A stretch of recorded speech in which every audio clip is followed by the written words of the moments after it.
good evening, everyone. It's 6 o'clock, and I will call this meeting of Tuesday, September 23rd, 2025 to order.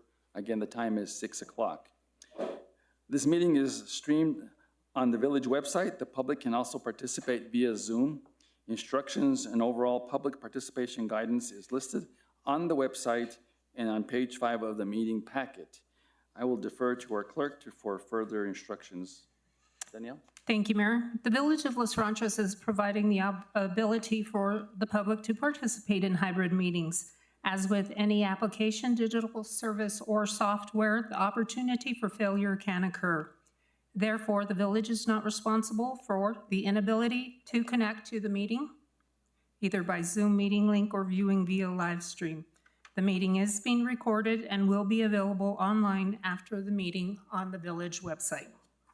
Thank you very much. Madam Clerk, would you please call the roll? Trustee Benavides? Here. Trustee Kiefer? Here. Trustee Radnovich? Here. And Trustee Rynell is excused. Would you all please stand and join me for the Pledge of Allegiance? I pledge allegiance to the flag of the United States of America and the republic for which it stands, one nation, under God, indivisible, with liberty and justice for all. Thank you, everyone. Now we'll move to approval of the agenda. Is there a motion to approve the agenda? I'll make a motion to approve the agenda. Do we have a second? I'll second. It's been moved in second. Any discussion on the agenda? Seeing none, we'll call the question. All those in favor signify by saying aye. Aye. Opposed, same sign. Motion passes. All right, we'll now go to general public comment. Only those participating or participants who signed up prior to the meeting can speak on topics that do not appear on the agenda under the public comment, and each individual be given 3 minutes to speak. To be fair to others waiting to speak, a timekeeper will make an announcement when the allotted time is up. Therefore, it is important to keep your comments short and plan on making your point as quickly as possible. No action can occur on these items. If you have questions, please feel free to contact the staff during business hours. Madam Clerk, would you please call up the individuals that have signed up for general public comment? Thank you, Mayor. Our first individual is Ms. Teresa Rael. If you would, please approach the podium, state your name and address for the record, and you have 3 minutes.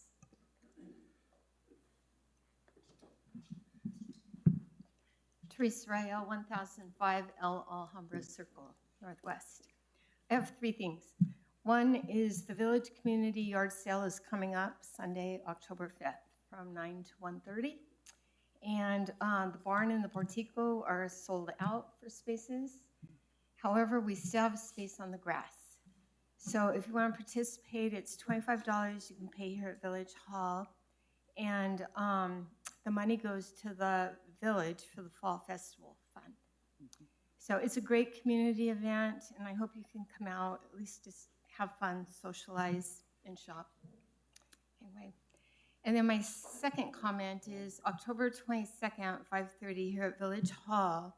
Trish Hoffman, who's the retired APD lieutenant, is going to speak to us on self-awareness and safety. And this is open to everyone, so I encourage you to come. Bring your family, neighbors, and Fred arranged that, so I really thank him for that. And then my third thing is I would like to encourage everyone to go to see the opera Dolores that is coming to the National Hispanic Cultural Center in October. October 26th, they added a 29th show, the 31st and November 2nd. And this opera was composed by one of our own former native Los Ranchos residents, Dr. Nicolas Leal Benavides, who holds a doctorate in music. And he's also the son of Gil and Linda Benavides. Thought that name sounded familiar. Yeah. So Dolores is the opera about Dolores Huerta, who is the iconic civil rights activist, if you don't know who she is. And she too is from New Mexico, from Dawson, New Mexico, by Raton. And Dolores the Opera premiered in Oakland, California, and we are their next stop. So I have some little poster cards and all that Danielle put at the front table, if you're interested. And it's also going to be the cover and centerfold story of the Village Vision coming out in October. Very good. Thank you very much, you. Teresa. Yeah. Thank you, Teresa. Mr. David Montoya.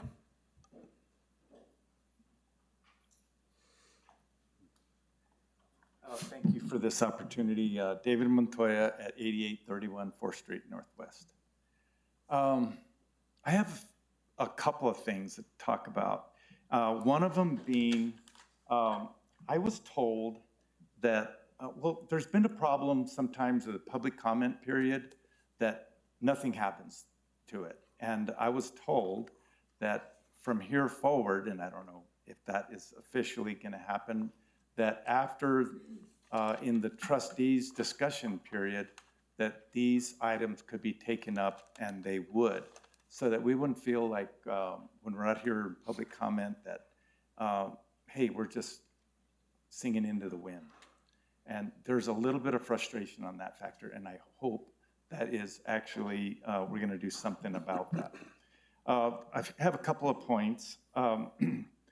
Some time ago, early in spring, there was a problem where we didn't have any irrigation water for the Ag Nature Center.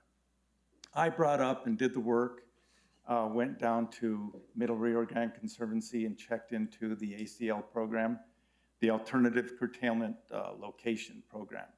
And what we did, and I suggested, and we moved that water from 12 acres at the village of, at the Paseo location to the Agri-Nature Center.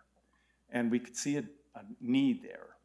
However, I was promised and told that this was a temporary situation, that it was gonna be for one season only. And I have just been ridden up the rails by people, locals. They're upset with me because nothing has been done in writing, even though I've come and talked to administration here about this, that it was for the season or a partial season.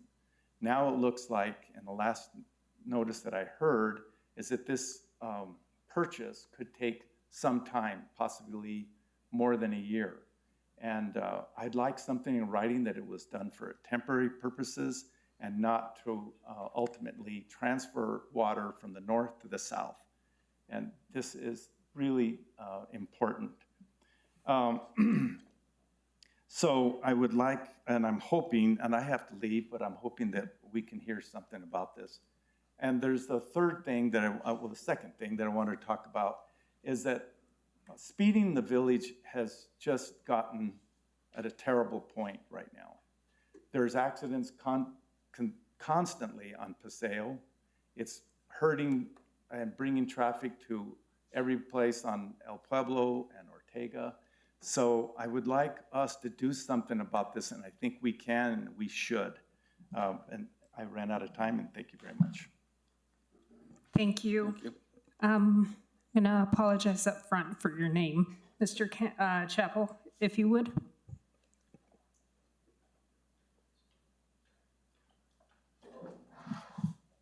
Hello, I'm Cale Chappell. So that's how you pronounce it. Thank you for giving me this time. I'm a resident of Los Ranchos at 6435 El Caminito de Guadalupe and a business owner at 6463 4th Street at Fiber Arts on 4th. We're a fiber arts center. We do loom weaving, dyeing, felting, knitting, crocheting, all things fiber arts. So we're really a community building project around that type of craft, handcraft work that sort of honors the culture and history of the village. So we have submitted extensive plans drawn by an architect for a remodel over 4 months ago now, and it's been held up by the moratorium on development on 4th Street. I wanted to bring to light to all the trustees that this moratorium is sort of so wide-ranging that it's hindered us from moving forward with remodeling and becoming really a world-class facility that will attract visitors from around the country, because we wanted to add 400 square feet onto our 5,500 square feet of floor space. Our facility has 2 buildings. We wanted to add 400 square feet to the smaller building, and the moratorium was interpreted as that not being allowed, whereas it was allowed to add 1,300 square feet between the 2 buildings, or 850 square feet to the front building, and that would have been approved 4 months ago, but we just want to add 400 square feet to the smaller building. So the moratorium, I feel like it's kind of hurting some of us local residents and small business people. We're not trying to add 100,000 square feet or something to a property. We just want to move forward with this project, and every month that it's delayed, costs are going up, plans have to be redrawn by architects, and it's a lot of money and time. And for a small business owner and resident, it's, you start to sort of run out of patience and money. So I'd like you all to consider that moratorium and either ending it or maybe carving out for some of these community-based projects that really are designed to support and build resilience within the community. So if you could consider that, I would really appreciate it. Thank you. Thank you so much. Mayor and trustees, that concludes public comment.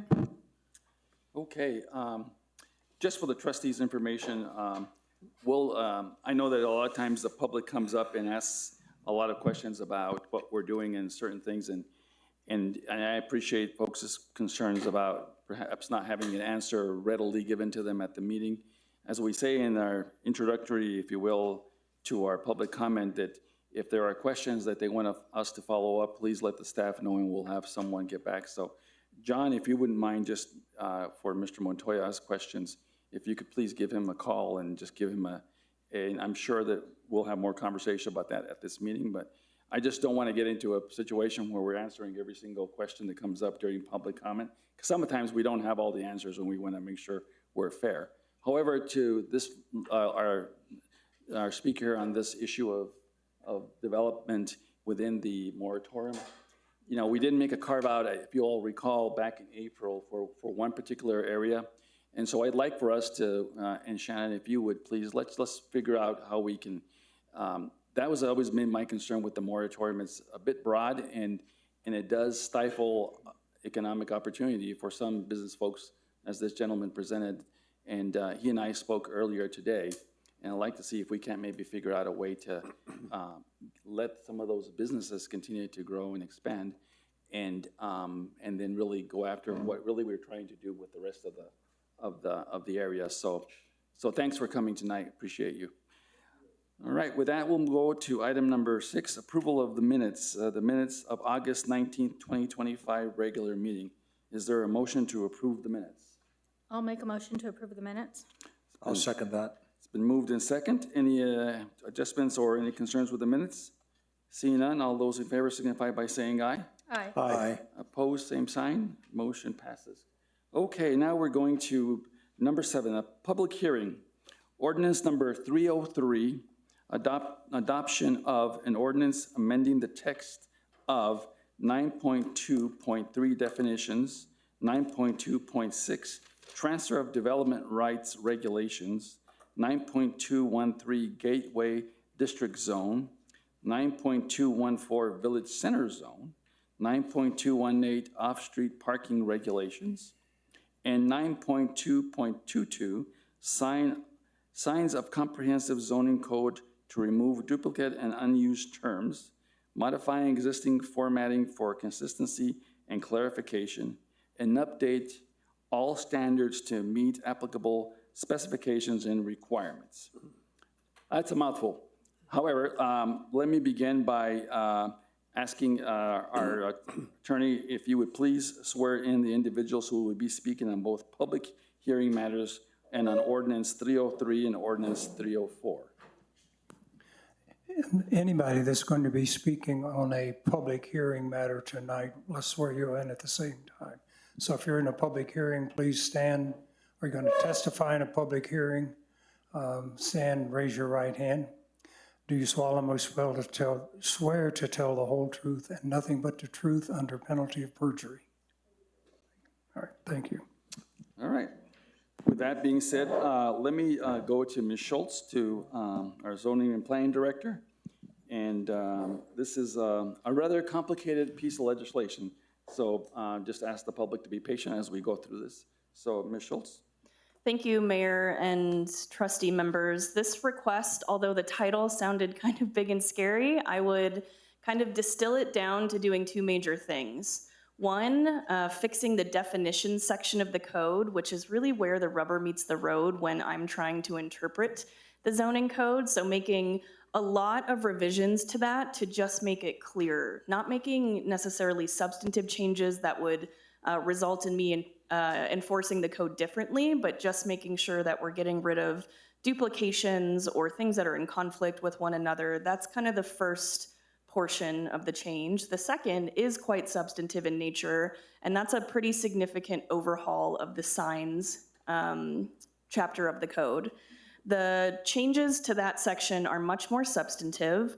They address portions of the existing code that are very difficult to interpret at the moment or face potential legal challenge because of how they are written. You'll find in your packet that there are two versions of the code for you to review. There's a clean version and a red line. I think the red line is very helpful to see exactly what's changing, what's being stricken, what's being added. This item was considered by the Planning and Zoning Commission at 3 different hearings, one in April, one in June, and one in July. There was quite a bit of deliberation from your Planning and Zoning Commission on this. Following their July hearing, they did recommend approval up to this body. So what you have before you tonight is what was recommended from the Planning and Zoning Commission with a packet of amendments that I'm happy to talk through at your leisure and in whatever way will be helpful to you. You'll find a matrix that is lettered A through L or so of proposed changes that have come from me. I came into this process late. I was not here in April, June, or July, and so I'm kind of a fresh set of eyes onto this proposed change. And so there are some changes in here requested from me that do a couple of different things. You'll see each amendment has its own explanation to tell you a little bit about why I think this change is warranted or why it's being requested.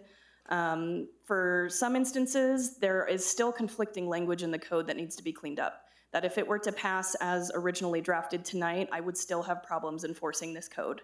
There are some policy-related matters where I am asking this Board of Trustees to make a policy-based decision that's a little bit different than what came out of the Planning and Zoning Commission. And then there are a couple of items that came from trustee members who I talked to between last hearing and this hearing to address some of their concerns within the code. So I am happy to stand for questions or run through the amendment packet at a pace that makes sense to you. Please let me know how you'd like to proceed.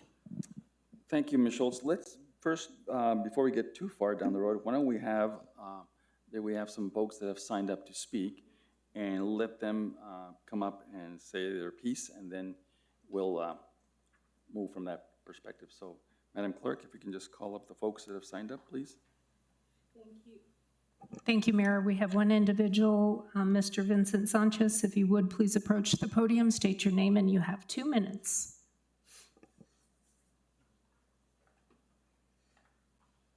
I apologize. I wrote this for a 3-minute window. My name is Vincent Sanchez at 6802 Rio Grande.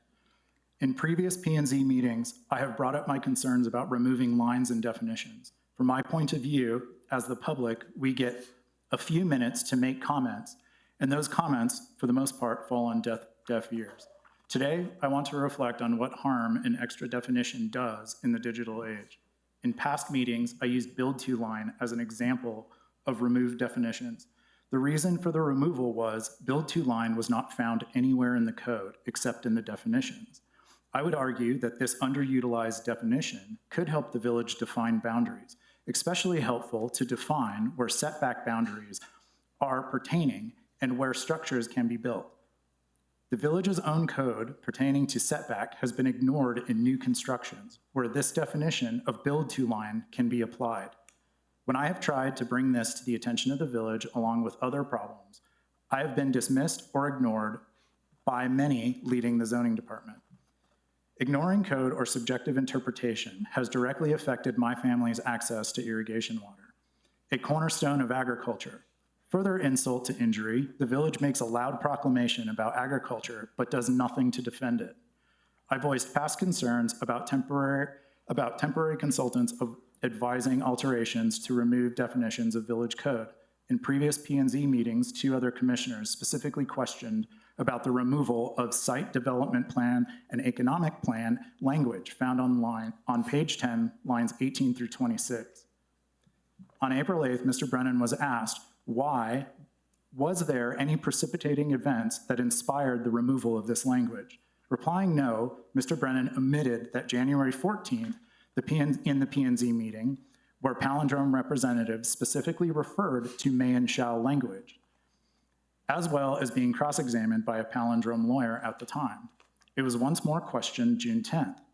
Again, I do not know if the deletion is appropriate action instigated by a temporary and part-time zoning advisor. The language of this proposed redaction is similar, and I don't believe sufficient explanation for its similarity and removal has been provided. My interactions with he and other zoning directors is that they have come from a city experience first and default to that experience before looking at the village code, which is different to its language and ethos. I'm almost done. If we are going to ignore the village ethos and apply Albuquerque's, why are we pretending to be something different? I can speak for myself, and I assume many other village citizens, that the real value of the village is the difference from the surrounding metros. Please do what you can to defend Los Ranchos from the encroachment of Albuquerque's ethos and the problems that come with it. Thank you. Thank you, Mr. Sanchez. That concludes individuals who had signed up. So we had another individual who stood up to, I'm sorry? Or is in the second ordinance? Okay, so on this particular ordinance? All right, thank you very much, Madam Clerk. Okay, with that being said, we're back to the trustees. We need a motion to approve the ordinance and then get into all of the amendments that are before us. Do we have a motion to approve? So it sounds to me like nobody wants to entertain this Can we do ordinance. discussion, questions of the P&Z director? We Can I can make a certainly, motion to discuss? well, let's follow proper rules of order. There's Just, a point of order that I have. sure. Well, why don't we just do this? If you would like to have questions to the planning director before we move forward, that's perfectly appropriate. So let's start with Trustee Kiefer. Hi, Shanna. So I've read this, what I think backwards, forwards. It is. I've read this, what it seems to be backwards and forwards, and even at that, I still didn't catch even what we got in questions of omitting some of these definitions. I guess my first question would be, can we answer his question to kind of see what your thoughts are? Yeah, Trustee Kiefer, thank you for the question. So the speaker brought up the build to line definition and also the definitions related to the economic development plan. For the build to line definition, as he mentioned, there is no reference to that anywhere else in the code. And there are a couple of definitions that are proposed to be stricken because there is no reference to them in the code. If there's no reference to them in the code, there's no reason to have a definition, and I would have no ability to apply that definition if they're not referenced somewhere. So that's considered kind of a cleanup action. If it's the will of the trustees that we start using that definition, you will need to create a regulation for me to use it with. Related to the economic development plan, that text is being deleted from the definition section so that it can be added to the village center section. This happens quite a bit in this update where we're moving things around to put them in a place where it makes more sense, where a user of the code, an applicant, or someone like me trying to implement it can find the language in the section it belongs, so that text related to the economic development plan in the village center zone is moving out of definitions but into the VC zone district itself, so that text verbatim will continue to exist in the code. Okay, so I guess my question is, if we find as we're going through, and I know there's actions on this to kind of do some reviews of our current ordinances and look at some best practices and things of that sort, so we can remove the build to definition. But if we find in the future that maybe it makes sense to have a build to line, then we can add the definition and or how to regulate that definition in whatever ordinance we adopt.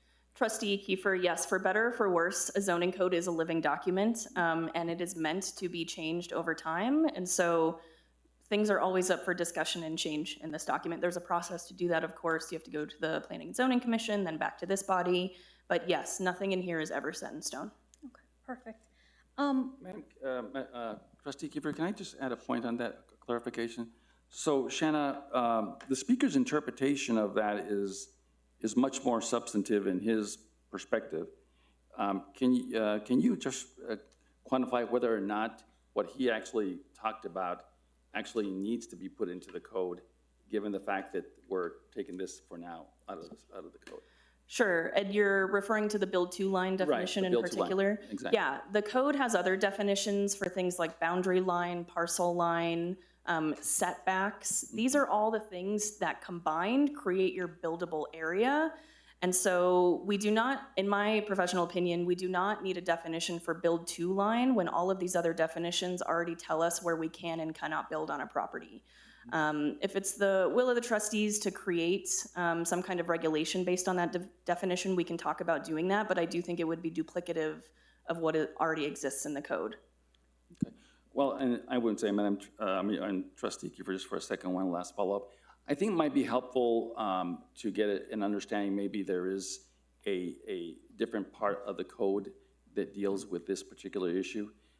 Look, I can appreciate sometimes folks read the code and get used to the terms and perceive them to be this versus something else. So if we might be able to get with Vince, who spoke, and let's sort of have a more clarification issue on this matter. I mean, obviously, as you said, this is a living document. If there is, as Trustee Kiefer alluded to, if there is a need to use this term in the future, let's see what he perceives to be the reason for the code, for the definition, excuse me, that we see if we can't cover it in some other way. Mayor Rael, I'd be happy to follow up. Thanks very much. All right, Trustee Kiefer. So another question, Shanna, and I guess my confusion came from on page where you have the chart. It's at the very beginning. Let me just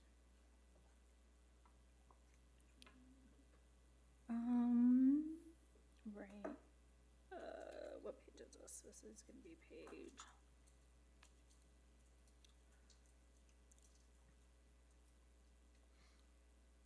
There's no. Oh, yes, 21. Thank you, Daniel. 21. I was kind of looking at page 65, temporary signs, 6 square feet and under do not require a permit. Got it. But then C.1, it says temporary sign residential zones may be required. What's required, what's not required? Trustee Kiefer, that language that you are reading that says may be required, can you tell me where you're seeing that? C.1 on page 21, it says on page 69, change the text as follows. Temporary signs may be placed on residential zones after issuance of a permit if required. So one says not required, but then the other says if. Yes, okay, I have a response for this. The maximum allowed sign size for a temporary sign in a residential zone district is 8 square feet. The proposal here says anything 6 square feet and below would not require a permit, but if you're gonna go between 6 and 8, then you would have to come in for a permit.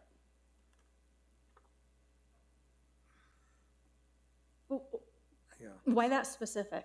I mean, if we're talking 2 square feet, so I guess to me it would be, wouldn't it be better just either 6 square feet or 8 square feet? Yeah, Trustee Kiefer, thanks for the question. I tried to nuance this out a little bit to look at what are the size of signs that we see in the village for things like a garage sale, or I've got fresh eggs, come this way, or what your standard political sign is sized, and those are all 6 square feet. So thinking about how people actually use a sign and the typical size that people are using for these very temporary garage sale-esque notices, it's generally 6 square feet. So I was trying to make the policy statement here that we think that that's okay, but once you get bigger than that, whatever you're advertising as on a temporary basis should probably come in for a permit between the 6 and 8 size. Okay.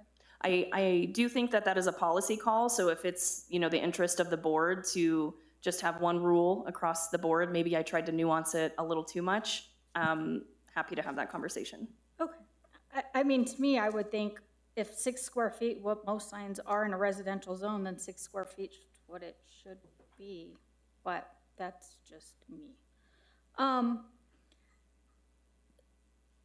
So I'd like to, you know, maybe listen to the other trustees and their questions, but then maybe go through the amendments in a little bit more logical order and just kind of start the discussion that way. Let me make a suggestion that might be along those lines. Might it be helpful to the trustees to have the amendments first, so that way Shannon can go through them that she's proposed? Or is there a broader discussion about the package as a whole that you'd rather have beforehand? So, Mayor, would we say C.1 is what we're talking about? We would all participate in that discussion? Oh, absolutely. As Shauna, yeah. Okay. Yes. So why don't, unless, Well- Trustee Benavides? Yeah, so actually, I'm not quite sure what delineates each amendment. Is that what we're seeing on page 21? Yes, Trustee Benavides, I've tried to put it in a table that has a reference letter associated with it. That's A, B, C, C1, et cetera. And each of those are kind of independent proposed changes to the code. Okay, and so the point of order, I guess, if I'm using that term correctly, was about, do we do a motion for each amendment, or you want to do a motion for the entire piece? It would be entirely up to the trustees if you would, I think it might be more appropriate to do each amendment simply Okay. because each one of you is going to have some concerns, I suspect, with each. I agree. And so I would suggest that we, and let me just make this just so that we can go through the process in some orderly fashion. Shanna, am I correct in my perspective is that the amendments that you've proposed are amendments that you felt needed to be clarified and that needed more discussion for this meeting, if we will, before adoption. There are also other changes in here that were part of the original document that are also up for conversation as well, because it is the entire packet. So I just want to get the amendments that Shanna had put forward first as our planning director and get those vetted through the process and then open up the rest of the code for the rest of the conversation. So you bring up a good point. I mean, I look at the table, and it's very succinct, right? Right. It's very specific to something. But then I look at the red line, and there's a lot going on, right? Right. And so I don't know if each one of these is adequately covering what I see being redlined. Shanna, maybe you can go through that and just, Mayor, if again, may I was here when the process started with Mr. Williams. The process was that we sought to amend the sign ordinance to make it comply with the constitutional provisions. So that was done first. When we got to that point, the sign ordinance had a number of definitions in it. Mr. Williams believed that in order to make the ordinance more readable, that you should move those to the definitions section of the ordinance. And while doing that, went through and found definitions in other sections of the ordinances and wanted to move those to the central definitions section. And that's where most of these amendments to these different zones came from. So that package went to the Planning and Zoning Commission and went through 3 different hearings that were amendments were suggested and whatever and voted on. And then that package was recommended by P&Z to go to the Board of Directors and Board of Trustees. At that point, Ms. Schultz arrived and looked at it. And so she had amendments that she thought were important. And that's what in the chart that you're looking at, that has not been vetted before the Planning and Zoning Commission. So everything that you see is redlined, that sort of thing, was vetted and as a result of a review by the Planning and Zoning Commission. The things in the table that Ms. Schultz has presented are in addition to that was never at the P&Z level. So that's the difference between the 2 sections. Thank you, Mr. Chappell. I think maybe the other option, and that's good historical perspective of it, I think maybe the other option would be trustees is, I mean, it might be just as fast just to go page by page, and then as the amendments present themselves and that Ms. Schultz has provided, we could do it that way as well, and then that way we're doing it. That's a lot to go through, because it's a pretty thick document. So I'm just giving you all some thoughts in terms of how you would like to proceed. See you on tomorrow. Yeah, no, absolutely. Mayor, may I Sure, make sure Trustee that, Kiefer. Shannon, for the definitions, when you read the village ordinances as a whole, there's a definition tab, if you will. So really, we're moving the definitions out of each specific ordinance or label and putting it into the definitions to overlay up all of the ordinances, and then this is just specifically just the sign ordinance, correct? Trustee Kiefer, yes, the zoning code has several chapters in it, 28 or so, and there were definitions sprinkled in all 28 chapters. I think one of the largest efforts in here was to move the definitions out of their individual chapters and into the definitions section, which is where they belong. Which is why we see a lot of chapters in here, but that's not any chapters that have anything material changed except the removal of the definition from that area and into the definition chapter. Trustee Kiefer, that's exactly correct. Okay. That makes me feel more comfortable. Sorry. All right, Trustee Ranovich. Mayor, trustees, I'm wondering if something like this, that's pretty detailed and something that will take some time to go through, could be handled in a different way. A lot of municipalities will have working sessions that also approve things like ordinances and resolutions, as opposed to standard meetings. And it makes me wonder if this specific item might work better as a working session kind of approach, because it could take all night to go through this. And so maybe there's a special meeting to, I mean, I hate to suggest that, but maybe there's a special meeting to go through it in a more detailed fashion so that it's specific to this particular item, and we can talk about the detail as we go through it. Just a thought. Okay, any other thoughts?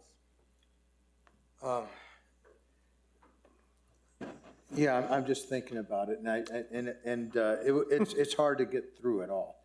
I mean, I read it over and over again multiple times, and then Trustee Kiefer asked some questions, and it made me realize I didn't understand a few things. About, for example, the definition of economic development plan, I think I read where it needs to be is specific to the project area, right? But we will use economic development plans relative to other things, right? Like LIDA and stuff like that, right? So the definition has to belong in a particular section, and the definitions only apply to that section. Is that how it works? Trustee Benavides, for this particular example we're talking about, because that definition was only applicable to the VC project area, it was moved out of the general section, so people doing general development don't look at it because it's not applicable to them, into the VC section, because folks who are doing VC development will have to look at that section and they will know that that is applicable to them. Okay, so definitions in the section are only applicable to that section. Okay, and it could, you might use that same terminology elsewhere, but it would have a different definition, right? Trustee Benavides, yes, I think if we're creating definitions that mean different things in the code, we should think about that, because I think that gets confusing. The way that this has been reworked, there should be one definition for a term that is applicable either to the code as a whole, so it's in the general section, or applicable only to the section it's in, so it's been tucked into that chapter. Okay, thank you. I mean, I didn't pick up on that until we had this meeting today. Right, and I would just add that if that definition is being used in a subsequent chapter, then because it is a living document, we would come back and amend that and put it into the general section, because then it has a meaning in a different section of the code as well. Look, I think the challenge with this, and we said this before when we had this before us before, is that there's, like, as Shanna just pointed out earlier, we're doing several things here.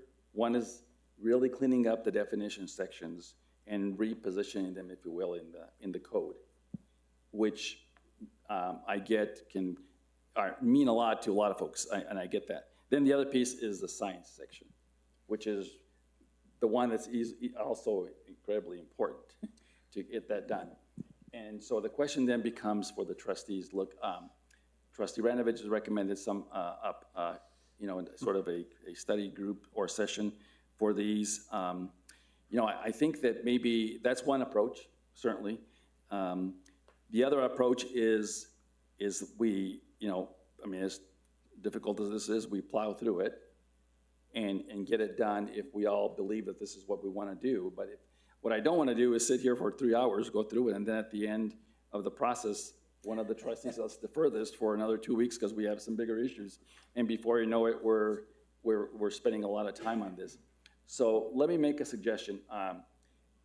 If we could at least go through the amendments that are presented by our planning director, and at least have review those and get those on the table so that we can then include them. And then if after those amendments, because those are new, that's new material for you all to consider. Then after those amendments are reviewed, if you all still have a concern about the document and you want to defer it for another 30 days, we can certainly have that conversation and we can defer it. And then in between those 30 days, we can have another public hearing or having another discussion.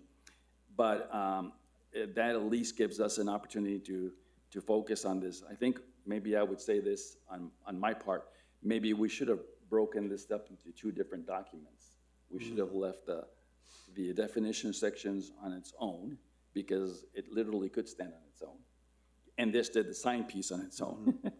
I think what we're trying to do was being efficient to try and get both of them all done at one time. And I get that definitions mean a lot to a lot of people. And so, especially when you're looking at the code. So is that maybe a way to approach this so that we at least get some things on the table? Plus, it also gives the community an opportunity to understand what the new material is as it relates to. That makes sense. Does that make sense? I'm completely for that.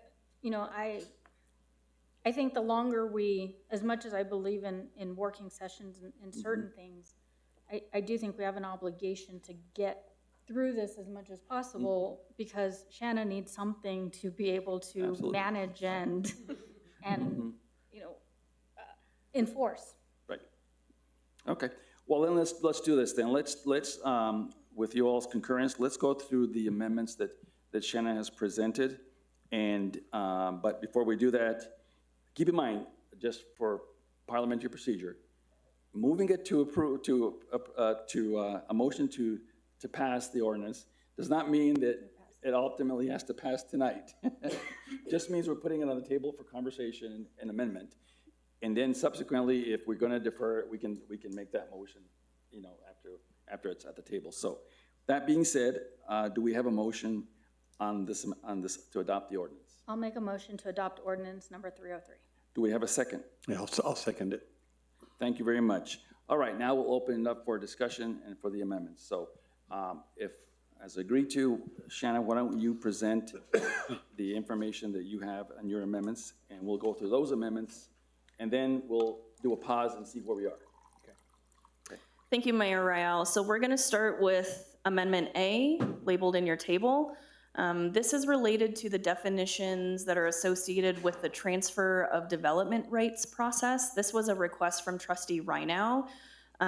He had requested that there be, in the definitions section, kind of a header called transfer of development rights, and then all of the definitions put under that header.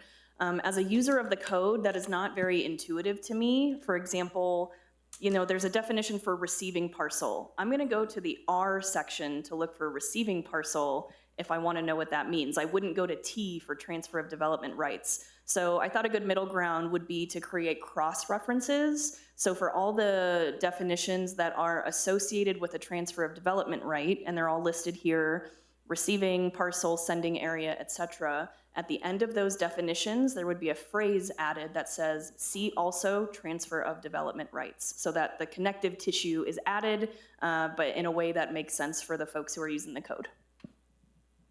Okay, that seems like a pretty straightforward. Do we have a motion for this amendment?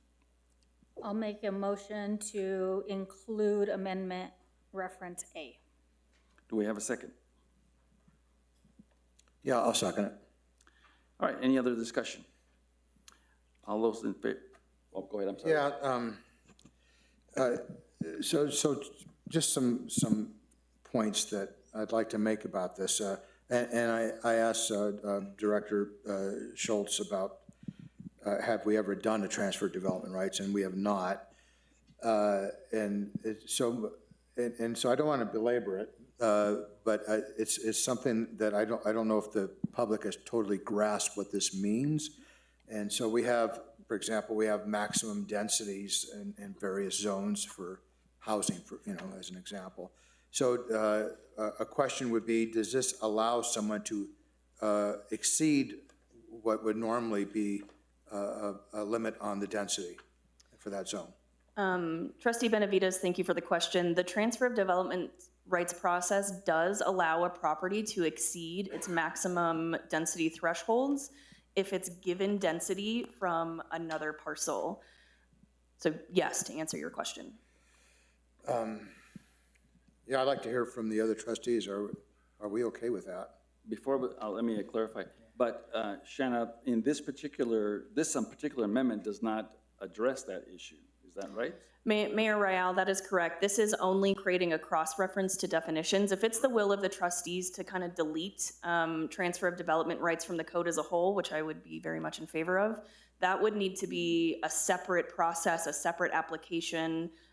This discussion was not noticed that we were potentially going to remove transfer of development rights from the code, so we would need to start fresh with an application through P&Z for that, which staff is happy to take that direction if interested. I just want to make sure we're clear. So to your point, I think the real concerns, I think, is the whole development rights transfer structure in our code that is not necessarily, I mean, obviously you can amend the code here too, and I get that. However, because I would think that we all would want to have more conversation about that piece. All this amendment is doing is just making reference to what's already in the code.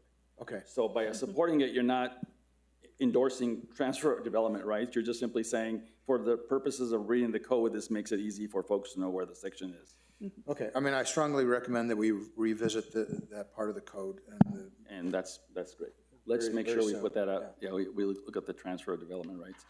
If you all go into her office at some point, you'll see the back of her board, all the list of code amendments that need to be made, and the list gets longer. So with that clarification, we have a motion and a second to approve the amendment. Any other discussion? Seeing none other, all those in favor of the amendment signify by saying aye. Aye. Aye. Aye. That motion passes. We'll now go to item B. Mayor and clerk, since that's an amendment to a zoning ordinance, does it have to be a roll call vote?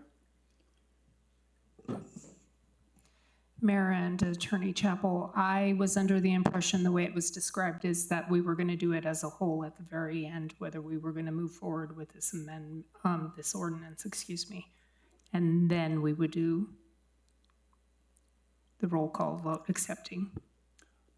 Madam Clerk, let's just do a roll call just just for as this. easy. Just as easy, so that way we don't, in case things do change. So if you don't mind, then I know it's going to be a while. So No. let's go back and have this as a roll call vote, please. Okay, and no, I don't mind, Mayor. Trustee Benavides? Yes. Trustee Kiefer? Yes. Trustee Ranovich? Yes. Motion passes. Thank you very much. Now we'll go to item B. Thank you, Mayor Royale. This relates to the valid period for a temporary sign in both residential and commercial zone districts. There's conflicting language in the code as it exists, as it is presented to you this evening. One section says you can have a temporary sign for 60 days and that the time may be extended. No details on how long it can be extended, but may be extended. In another portion of the code, it says that you can have a temporary sign for 30 days with the option to extend for one 30-day period. I would propose deleting the kind of ambiguous 60-day language and keeping just the it's valid for 30 days and you can get one 30-day extension. Any questions on the amendment? Do we have a motion to approve the amendment? Motion to approve the amendment. I'll second it. Moved in second. Any other discussion? With that, Madam Clerk, please call the roll. Trustee Benavides? Yes. Trustee Kiefer? Yes. Trustee Ranovich? Yes. Motion passes. We'll move to item C. Thank you, Mayor Royale. This is the first amendment that I truly think is a policy call. This is not a technical matter by any means. My proposal is that the village would not require a permit for temporary signs that are under 6 square feet. Right now, if someone wants to have a garage sale next Saturday, they have to come pay $40 and get a permit for it if this language is to pass. If the code passes without this change. That's pretty atypical in jurisdictions of any size. So I think that this is a very reasonable request, but I'm happy to discuss the sizes if there's further discussion on that.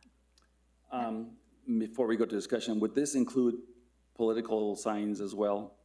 Mayor Royale, it would. The code moving forward will not make a distinction between what's a political sign, what's a garage sale sign, what's a real estate sign, what's a fresh egg sign. It would be all temporary signs. Thank you very much. All right, we'll go to Trustee Kiefer.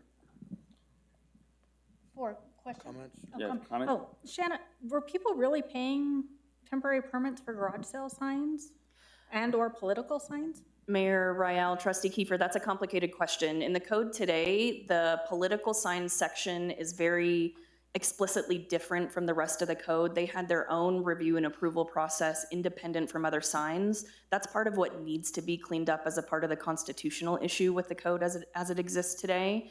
Your question about should temporary signs have been permitted and paid for previously? Yes, they're supposed to. No one has been doing that, I think for the reasons that it's kind of impractical, but if you read the code verbatim today, that is supposed to be happening. Okay, thank you. Any other questions? Mayor, may I comments from background is the reason that's in there. Just a little different perspective. The discussion at earlier date was, should you have a permit, even though it didn't have a fee? You just had to come in and get one. And the reasoning being that if you don't have a permit, what good is time limits? Because you don't know when they started and when they were extended. And so consequently, there's no way to track the signs without a permit.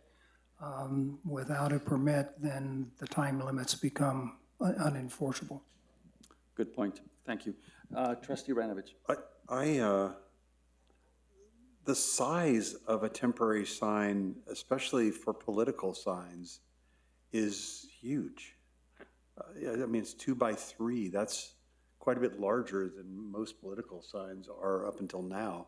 And it just strikes me from a purely cultural and aesthetic perspective that it just adds a lot of clutter to our streets, and I'm worried about the size. And I don't know that I've seen too many signs that are that big for, say, garage sales. Most of them are much smaller. So I worry about that size being just really big. Political signs aside, even. I mean, I drive by a fresh eggs sign every day on my way back from work, and it's like the size of my computer screen almost. I mean, it's not quite, but, you know, it's like that. So where did that size come from? Thanks for the question, Trustee Radnovich. I did research in codes of similar jurisdictional size to Los Ranchos.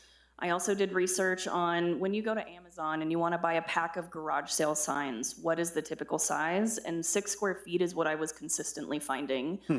You're right, that is a 3 foot by 2 foot size sign.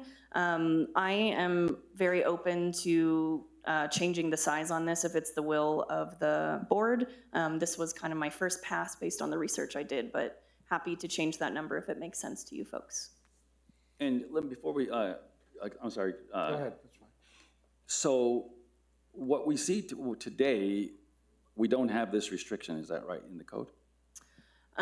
Mayor Rael, what the code today says that if you have a temporary sign of any size, you are supposed to come get a permit for it. Right. That is not happening today, and so I'm proposing to fix the code in a way that seems sensible moving forward. So the practicality is, quite frankly, and I think this is also important for us as a body, is that we're having a hard time issuing permits anyway. And now we're gonna have every single sign has to have a permit under today's code, right? And so I think the idea here, in a practical way, is what are we actually trying to regulate here? We're trying to regulate the bigger signs that can create obstructions and what other things, and recognizing that a yard sale sign and or a political sign that's under 6 square feet, and that's square feet, that we're going to find ourselves, going up and down every city, all our streets, just issuing citations for people who didn't have under today's code, right? So I think what we're really trying, to her credit, is set the benchmark for what the floor is. The floor is anything under 6 square feet doesn't need to be permitted. Anything above that has to come in for a permit. I mean, I think we get that. I'm just saying that more for the public's interest and for the folks who are listening, because it's not a 3 by 3. It's 6 square feet, which is not the same. But anyway, go ahead. Any other trustee have any comments? Trustee Radnovich, you're correct. Most political signs are going to be the 18 by 24 inch variety. And yeah, you can do 2 foot by 3 foot. But the thing is, I would be okay with just the 18 by 24. I think what's most important for the political signs is to have a level playing field, right? So if you were to make the max at 18 by 24, I think that's fair, right? At some point in the discussion, I think what's more important is the new restrictions on the location of those signs. And so I'm also concerned about clutter, right? And there's a competition that happens when there's an election going on. Somebody put one on a corner, well, then I guess I better put mine on that corner. And before you know it, you put yours in front of the other guy's sign. But anyway, it can add to a lot of clutter. So a level playing field is something that's on my mind, and I would be okay if making the restriction 18 by 24, if that's what the other trustees would like to do. I guess with that in mind, I would say let's just do 2 by 2. Okay. I mean, for ease of purposes, because I think it'd be easier to find, garage sale signs that are in even numbers rather than. You're right, and somebody actually might have already sent a purchase order to buy 2x2 signs. Now, what do they do with those, right? Yeah, Yeah, yeah. 2x3 signs. And Trustees, I think my only request would be, instead of saying 2 by 2, if we could say 4 square feet, that would be consistent with the rest of the code. So that if someone wanted to have kind of an oddly shaped, maybe 4 foot by 1 foot sign, that's the same surface area as a 2 by 2 sign. It's much easier to administer the code in square feet than it is in a footage, as you've described. My only worry about 2x2 is that, and you probably remember when you ran for trustee, the signage companies, that is a standard, the 18 by 2. But it's less than, I guess, so if the max is 4 square feet, the fact that you're True. doing, 18 by 24, you're less than. So that way, it still gives people, if they do a garage sale sign at 2 by 2, Gives and them a kind of- little more room to do that. They just may not be able to actually get a sign built very cheaply that size, but I get what you're saying. To Trustee Kiefer's point, it is a maximum, so you could still have an 18 by 24 sign. That would be under the proposed 4 square feet, no problems there. And I also think, just for a point of just information, we're not saying you can't have other signs. What we are saying is that at this size, you don't have to come in for a permit. If you want a size bigger than that, you have to come in for a permit. So I think it's really important just to sort of make that distinction, so that we're not issuing permits for garage sales or for, I lost my white cat and I can't find it kind of thing. So all that being said, One go last. ahead, Trustee Ranovich. So we could start seeing potentially political signs that are bigger, right? we could, especially because if we're limiting the locations now, it might make more sense to have fewer signs, That are but big. bigger signs, right? That's the game people will play, right? And when we get to the permit fees, you could actually make them pay for the bigger sign, right? So, I mean, I think, look, we're just trying to get some structure to this so that, Yeah. but I do think that, which is surprising, I actually thought anyway, never mind. Let's go. So we are now talking about basically a 4 square foot sign. Is I'm okay that, with that. is that Whatever. correct? All right, so because it is an amendment that is presented by Shanna, so we'll just change the amendment in writing, and then now we wouldn't have to go to the amendment, because Yeah. nobody moved the amendment, so. Mayor Rael, I would suggest a motion saying, I move approval of Amendment C with the change of 6 square feet to 4 square feet, and then have the Board of Trustees vote on that. All right, we'll make, is one of the trustees willing to make that amendment? I'll make a motion to Amendment C to remove 6 square feet and change that to 4 square feet. Do we have a second? I'll second it. Any other questions? Seeing no questions, all those in favor, please go through the roll call. Nice recovery, Mayor. Just testing. Trustee Benavides? Yes. Trustee Kiefer? Yes. Trustee Vranovich? Yes. Motion passes. Very good. Now we'll go to C1. Thank you, trustees. C1 is a technical fix that will be required because C passed. This will add language to the code related to permits for temporary signs to add the phrase "if required," because now there is an instance where a permit for a temporary sign may not be required. Okay. Are we all good with that particular amendment? Yeah. No? No. Trustee Kiefer? The only reason is I'm thinking, so we've made this 4 square feet. We're still talking temporary signs. We're still talking residential zones. I mean, I know we had a concern of 6 square feet, so why would we really want to allow 8 square feet, 10 square feet in, to Trustee Benavides's point, is the game's gonna be played? Yeah. Why don't we just max it out at 4 square feet and eliminate that amendment? Would be my- Trustee Kiefer, you do have the ability to do that. That would need to happen in a different amendment. C1 does not talk about the maximum allowances for the zone district. We could talk about creating an amendment to do that. This is just talking about procedurally, if you have a temporary sign in a residential zone, do you have to come in for a permit or not? This adds language to say we've acknowledged there are instances where you won't have to. Got it. Okay, my apologies. I just thought by Xing that out, we just get rid of No, that's, the whole yeah, ability. yeah. This is really just a technical, so it'll be consistent across the board. All right, do we have a motion to adopt item C.1?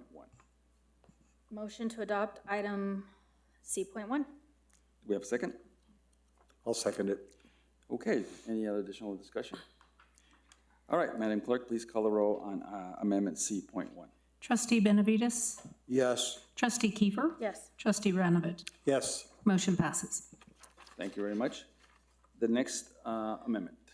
Trustees, I'm sorry, the next amendment in your packet is unlabeled. This was just a tabling error. So between C1 and D, you'll see a row that starts with on page 69. That should have a letter associated with it, and it does not. My apologies. This amendment proposes to remove language in the temporary sign section that calls out specific signs. The language to be stricken says advertising a garage, yard, or estate sale, special event, or other function, or conveying other messages. A big purpose of this code update is to take out content-based regulations, and this is content-based regulation that is still in the code. I don't think there is a practical kind of impact if this is removed, and so to be consistent with the kind of constitutional direction we're taking, I believe that language needs to be removed. Okay, let's label this amendment C.2 so that way we know what this is. And I would refer to Mr. Chappell. Do you concur with that recommendation? Mayor and members of the board, I don't have any problem with deleting it. The language itself was deemed to be acceptable because it was not designating exclusive uses. It was illustrative, advertising garage, yard, or estate sales, special events or other functions, or conveying other messages. So it was not designed to specify what the uses were, but to be illustrative. I think it works either way. Shannon? Mayor Rael, if that language is to stay in, I think my concern would be that if someone wanted to have a temporary sign for selling eggs, for example, I worry that this could be interpreted to say only temporary signs that do these things are what I would be able to permit. Okay, so I think it's just a matter of interpretation by whomever is reading the code, which is always the case. But in this particular matter, it seems to make sense to me to not have illustrations so that you don't have someone using the illustrations as a means to do something or not do something. It just seems to be, it's cleaner, but I'll defer to the trustees in terms of their perspective. Mayor, may I ask Shanna, since we changed the other to 4 square feet, would we change this to 4 square feet for consistency or leave it at 6? Let's see. Trustee Kiefer, that's a good question. So we changed what doesn't need a permit being 4 square feet or less. Right. This section says that a residential property can have a temporary sign up to 6 square feet. Between that 4 and 6 threshold, you're gonna have to come get a permit, is how that would work. Trustee Benavides. So let's take the example of someone that wants to sell eggs from their residence, right? And they're selling eggs, from the spring through the late fall. So how does this impact their ability to leave that sign up for that duration of time, or does it? Trustee Benavides, the way that the temporary sign timelines are proposed to work is that a temporary sign is allowed for 30 days. You would have to take that sign down unless you come get an extension for another 30 days, so a total of 60 days. The code does not contemplate allowing more than 60 days. The implication of that is the person would need to come get a new permit to start this 30/60 day cycle over again. Okay. I struggle with that, actually. Do You you? could do it forever. Well, I've seen signs that say we sell eggs that are up continuously, right? And I suppose they sell eggs, maybe probably not in the dead of winter any longer, but they sell eggs for a lot longer than 30 days, right? And I wonder how we're impacting that part of the community. Yeah. All right, so let's sort of break it down a bit. The amendment is about the language and the advertising, right? That's really what's before us. Now, that doesn't mean we can't change the days that we're just talking, this aspect of it as well. And so the question really is, if we're gonna do, which I sort of sense we're gonna be at, a study session, this may be one aspect, Shannon, that maybe we wanna just highlight for now and come back and have that conversation when we do the next review. I suppose if they came in for a permit, would that be a way of getting around this 30 days? Trustee Benavides, the 30 days is attached to the permit validity. So from the time that they get a permit approved, that's when their first 30 days starts. They can come ask for a 30-day extension. So we need to talk about it. Yeah, so let's, as my wife tells me, let's put a pin on that issue of the 30 days. And go ahead, I'm trustee. Sorry, I didn't mean to interrupt, Kiefer. but Shanna, but they could do a 4 square foot sign with no permit for their eggs. Trustee Kiefer, they could do a 4 square foot permit. I'm sorry, they could do a 4 square foot sign with no permit. Between 4 and 6, they have to come get a permit. Right, but I'm talking if it's 4 square feet, they don't need a permit. Correct. And is there still the 30-day time frame? I see what you're asking. Trustee Kiefer, the time frame, the validity period is associated with the permit. Right, so if there's no permit for 4 square feet for eggs, Oh, okay. then they wouldn't need a permit.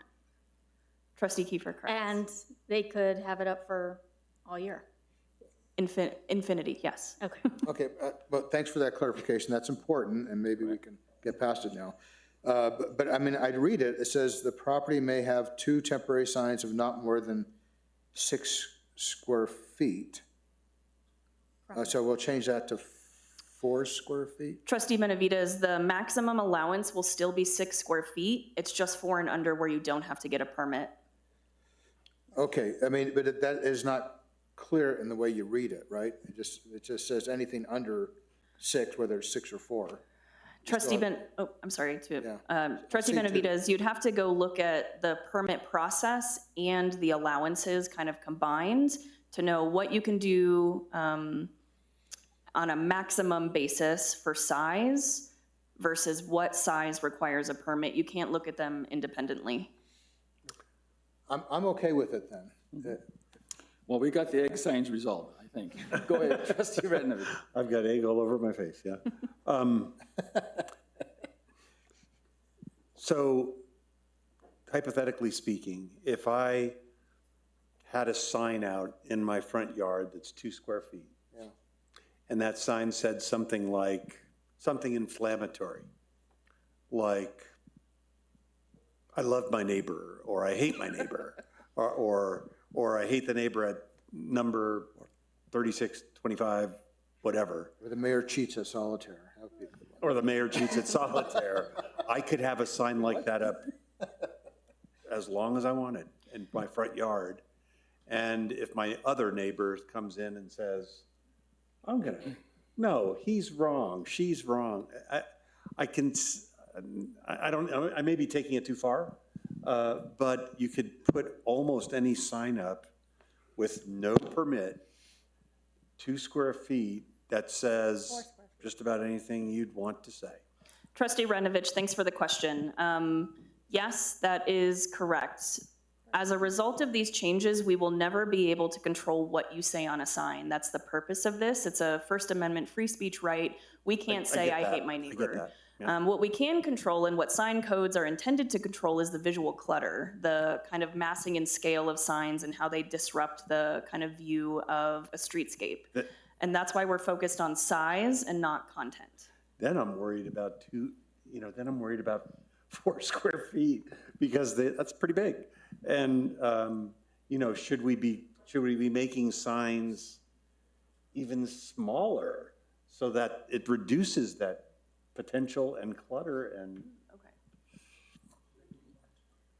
Mr. Radnovich, what Mr. Chappell was just indicating to me is that a permit would not be required for us to implement the timeframes. It certainly helps us track them better, but if we get a report of a sign, a temporary sign that didn't require a permit, we could start a time clock at that point, and then start the 30-day cycle, tell them that they have to take it down after the 30 days, et cetera. So then how does that work with the egg sign at 4 square feet? Trustee Kiefer, not in the way that the board probably wants it to. It would mean that the egg sign could, if, you know, in Mr. Chappell's interpretation, that we could still apply time limits to signs that don't require permits. Okay, so, excuse me, I'm not trying to be argumentative, but I heard we could. And whenever I hear planning and zoning person tells me we could, that scares me. Because, you know, we've had the discussions, nothing with you, Shanna, right? There's so much subjectivity in planning and zoning, and it's our most important function in village, as a village resident, that I want to try to get as finite as possible so everything's objectionable and black and white and not so gray. Trustee Kiefer, let me replace what I just said, because you're right. It's not that we could, if we kind of wake up that morning and feel like doing it, we would be obligated to apply the timeframes as they are indicated in the code. The permit just makes it easier for the village to have a kind of a hard start and stop time, but it's not necessary. So with that, but we could change the code for anything 4 square feet and smaller doesn't have a time period. Trustee At some Kiefer, point. that would be the cleanest way to do that, yes. And certainly the easiest and most objective way to enforce. Okay. All right, so I think we've beat this issue a little bit up. So let's just make sure we're all clear. This amendment just deals with language that would be interpreted by a zoning person down the road from giving them any kind of examples. It just basically says, let's just say, and take that out of the code. The other 2 issues that we just all had a good conversation about, again, we should put a pin on those and let's just make sure that we bring them up.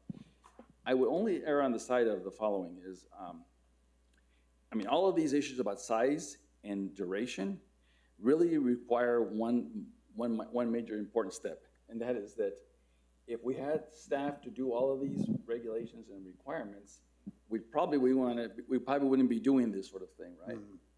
And I just want to make sure that we don't put laws in the books or requirements on our zoning code that we can't then enforce because we don't have the staff to go out and do that. I think my concern has been consistently now in this position is that a lot of folks are concerned, well, wait a minute, you didn't go out there and regulate that or enforce that. And then all of a sudden we come back with, well, they were right, we didn't, because we only, you know, so I just want to make sure that you all can understand that piece of it as well. But let's vote on this amendment, and then let's make sure, Shanna, that when we do a study session, that we bring this issue back to the table, and maybe in between now, clear perspectives prevail, and we have a much more structured way of doing this, because I can see how it can go either direction. So, Understood. all right, so we're on Amendment C.2. Do we have a motion to approve the amendment? Did we not do that? No. Okay. Motion to approve amendment C.2. Do we have a second? I'll second it. Any other discussion? If not, Madam Clerk, please call the roll. Trustee Benavides? Yes. Trustee Kiefer? Yes. Trustee Ranovich? Yes. Motion passes. All right, now we go to Amendment D. Thank you, Mayor Rael. This amendment proposes to remove new language that was added to the sign code as a part of this update process that references the TextMyGov platform and the P&Z at losranchosnm.gov email address. I don't think it's a good idea to codify technology into an ordinance because that technology could change. Maybe we change the email address associated with the department. There are ways for us to handle these permits. This was trying to get at a streamlined process for temporary signs. I think I can still do that administratively without tying our hands to a platform that maybe we don't have in a couple of years, for example. Seems pretty straightforward. It does, Mayor, except C.1 does the same thing. Oh, text gov. Yes, Trustee Kiefer, because this amendment is following that previous amendment, the text will get changed because D is being voted on after C1 was voted on. So when this all gets codified, it will get codified in order. Got it. Thank you. Okay. Do we have a motion for Amendment D? I'll make a motion to approve item D. Do we have a second? I'll second it. Any other discussion? Seeing none, Madam Clerk, to call the roll. Trustee Benavides? Yes. Trustee Kiefer? Yes. Trustee Ranovich? Yes. Motion passes. All right, we'll go to item E. Thank you, Mayor Rael. Item E relates to temporary signs in commercial districts. The regulations right now say, go look at how temporary signs in residential districts work, and that's the baseline for how they will work in commercial districts, except that the temporary signs may be larger. There is no other mention of how much larger, is there a maximum, and so I would propose adding the language, provided the total square footage does not exceed the maximum allowed in the zoning district, so that we can make sure any temporary signs are in no instance any larger than a permanent sign would be able to be on that property. Okay, that seems straightforward. Do we have a motion on this amendment? Motion to approve Amendment E. Do we have a second? I will second that. Okay, any discussion on this? All right, if not, Madam Clerk, call the roll. Trustee Benavides? Yes. Trustee Kiefer? Yes. Trustee Ranovich? I came up with a question after we voted, just since this isn't a commercial district, if I can ask. Sure. Should we say anything about the sign being obstructive to vehicular traffic or? Thanks for the question, Trustee Radnovich. Applicable to all sign regulations is the clear sight triangle requirement. So whether you have a permanent sign or a temporary sign, whether it's residential or commercial, that is an overarching requirement for all of these signs. Thank you, thank you. All right. Yes. With that, motion passes. Very good. All right, we go to Amendment F. Thank you, Mayor Rael. This is, I think, another policy call by the Board of Trustees. The code allows for neon signage in commercial districts today. What the language in the code says about neon signs is that, and this is the language that I'm proposing to strike, signs using neon tubing must be approved by the planning director as being compatible with and complementary to the geographic location at which they are proposed. That is super subjective. I wouldn't know how to interpret that language. If a sign permit comes up for a neon sign somewhere on 4th Street, there's no criteria associated with what I'm supposed to think is compatible or complementary. I think it's cleaner to let the rest of the illuminated sign section take care of this, which talks about how much of your sign can be illuminated, how much it can, how bright it can be. Those are all very measurable things that already exist in the code, and so this discretionary approval on top of that doesn't make a whole lot of sense to me as the person who would have to make the determination. So, Trustee Radnovich. if I may. Sure. So the words neon signs get stricken.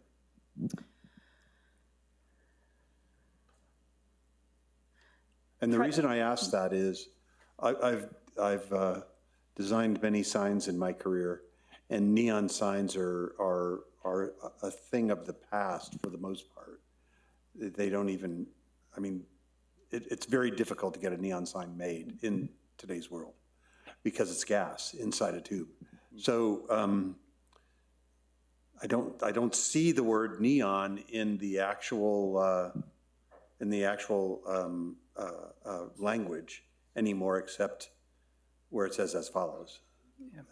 Yeah, Mayor and Trustee Radnovich, neon tubing signs is a defined definition under the sign ordinance. And this is just one that says there's a special approval for use of those kind of signs. It doesn't take out neon tubing altogether, I don't believe. Trustee Radnovich, I would agree with Mr. Chappell's comment. And if we're gonna allow an illuminated sign in a zone district, I think my play here is that we don't care how it's lit. It can be neon, LED, whatever, as long as it meets the kind of lumen requirements, or I think we use foot lamberts here. Perfect. So that this is a little, I'm just not sure the purpose of this particular discretionary choice. Yep, yep. Well, look, I think this is one of those classics, Jennifer Kiefer-isms. You know, we got to be specific because what geographic location is beauty is in the eye of the beholder. So I would agree. I think that makes sense to just. But anyway, I'll go ahead. We have a motion on Amendment F. Motion to approve Amendment F. We have a second. Second. All right. Any other discussion? If not, okay. I'm sorry, Trustee Benavides.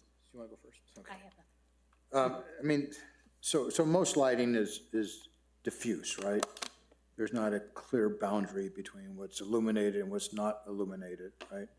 And then I think in the next amendment, we're gonna talk about this some more.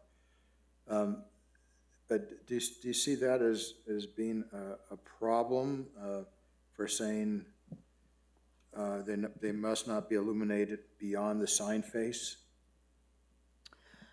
Trustee Benavides, let me take a peek at that language. Oh, okay, this is the existing requirement for shielding of illuminated signs. There are ways for us to measure that. There are little devices that we can take out and point to any kind of flat surface to say, do you detect light here or not? This is saying because we have dark skies regulations that we don't want light pollution, that if someone is going to have a lit sign, that it needs to not be so bright that I can see it on the ground in the rest of your parking lot. Okay, it just seems like, I know what you want to do, and I'm agreeable. It just seems very subjective. And a backlit sign does illuminate beyond the sign face. I mean, it just does. If you turned out every light in Los Ranchos and had a backlit sign on 4th Street at some business, it definitely illuminates beyond that sign face.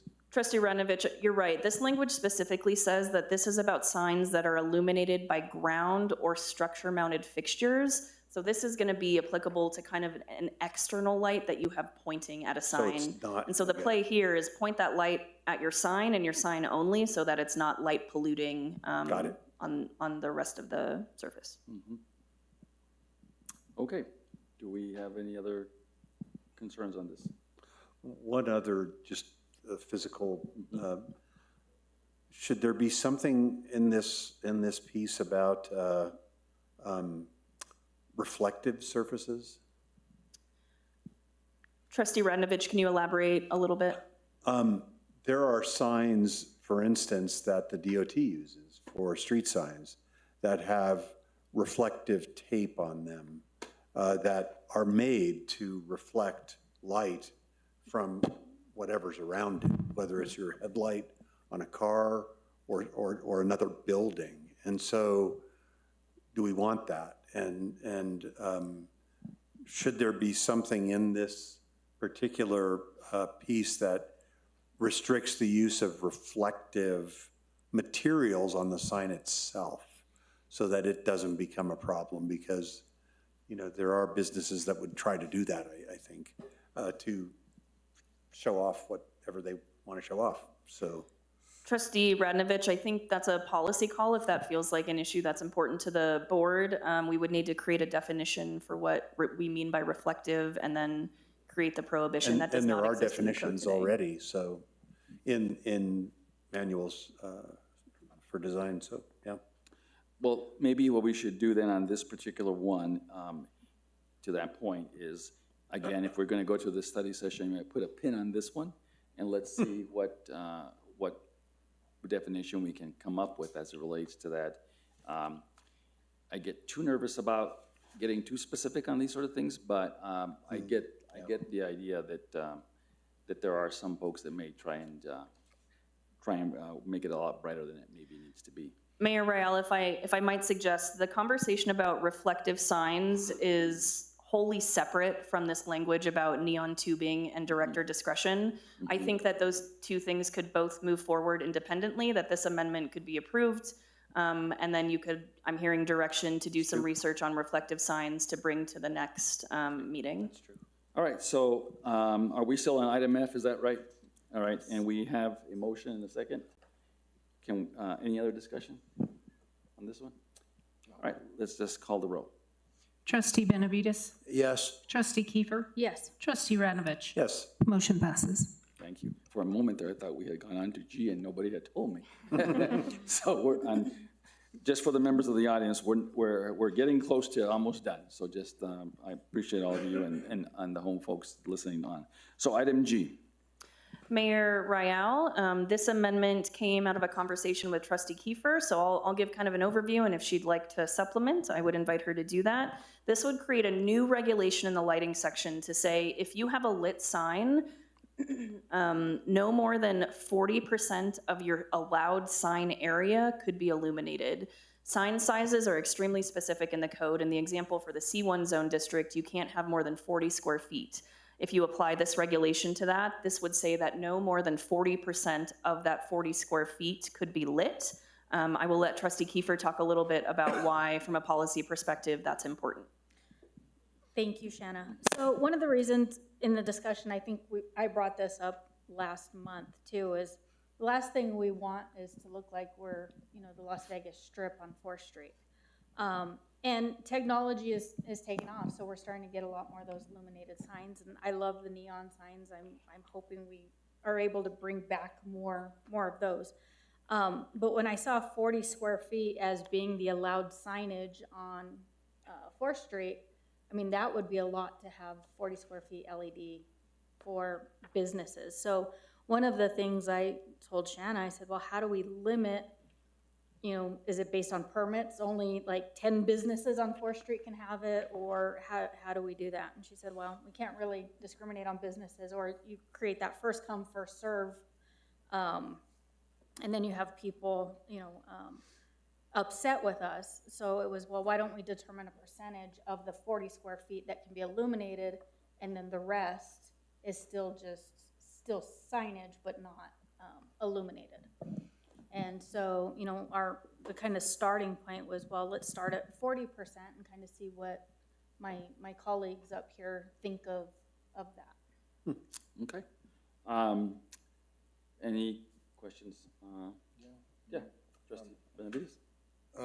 Okay, so I'm thinking about the signs that look like a display, right, where you can program what you want to be on the sign. And the whole thing is lit up. It's not just the 40%. And I understand where you're going with this. You don't want to see lit displays everywhere, right? So would those, if there are signs that do have a display, would they be grandfathered in? Trustee Benavides, for any signs today that exist legally, they would be grandfathered and they would not have to comply with the 40% requirement once it's in place. Okay. That's my question. Trustee Benavides? You guys. So if I understand how this would work physically,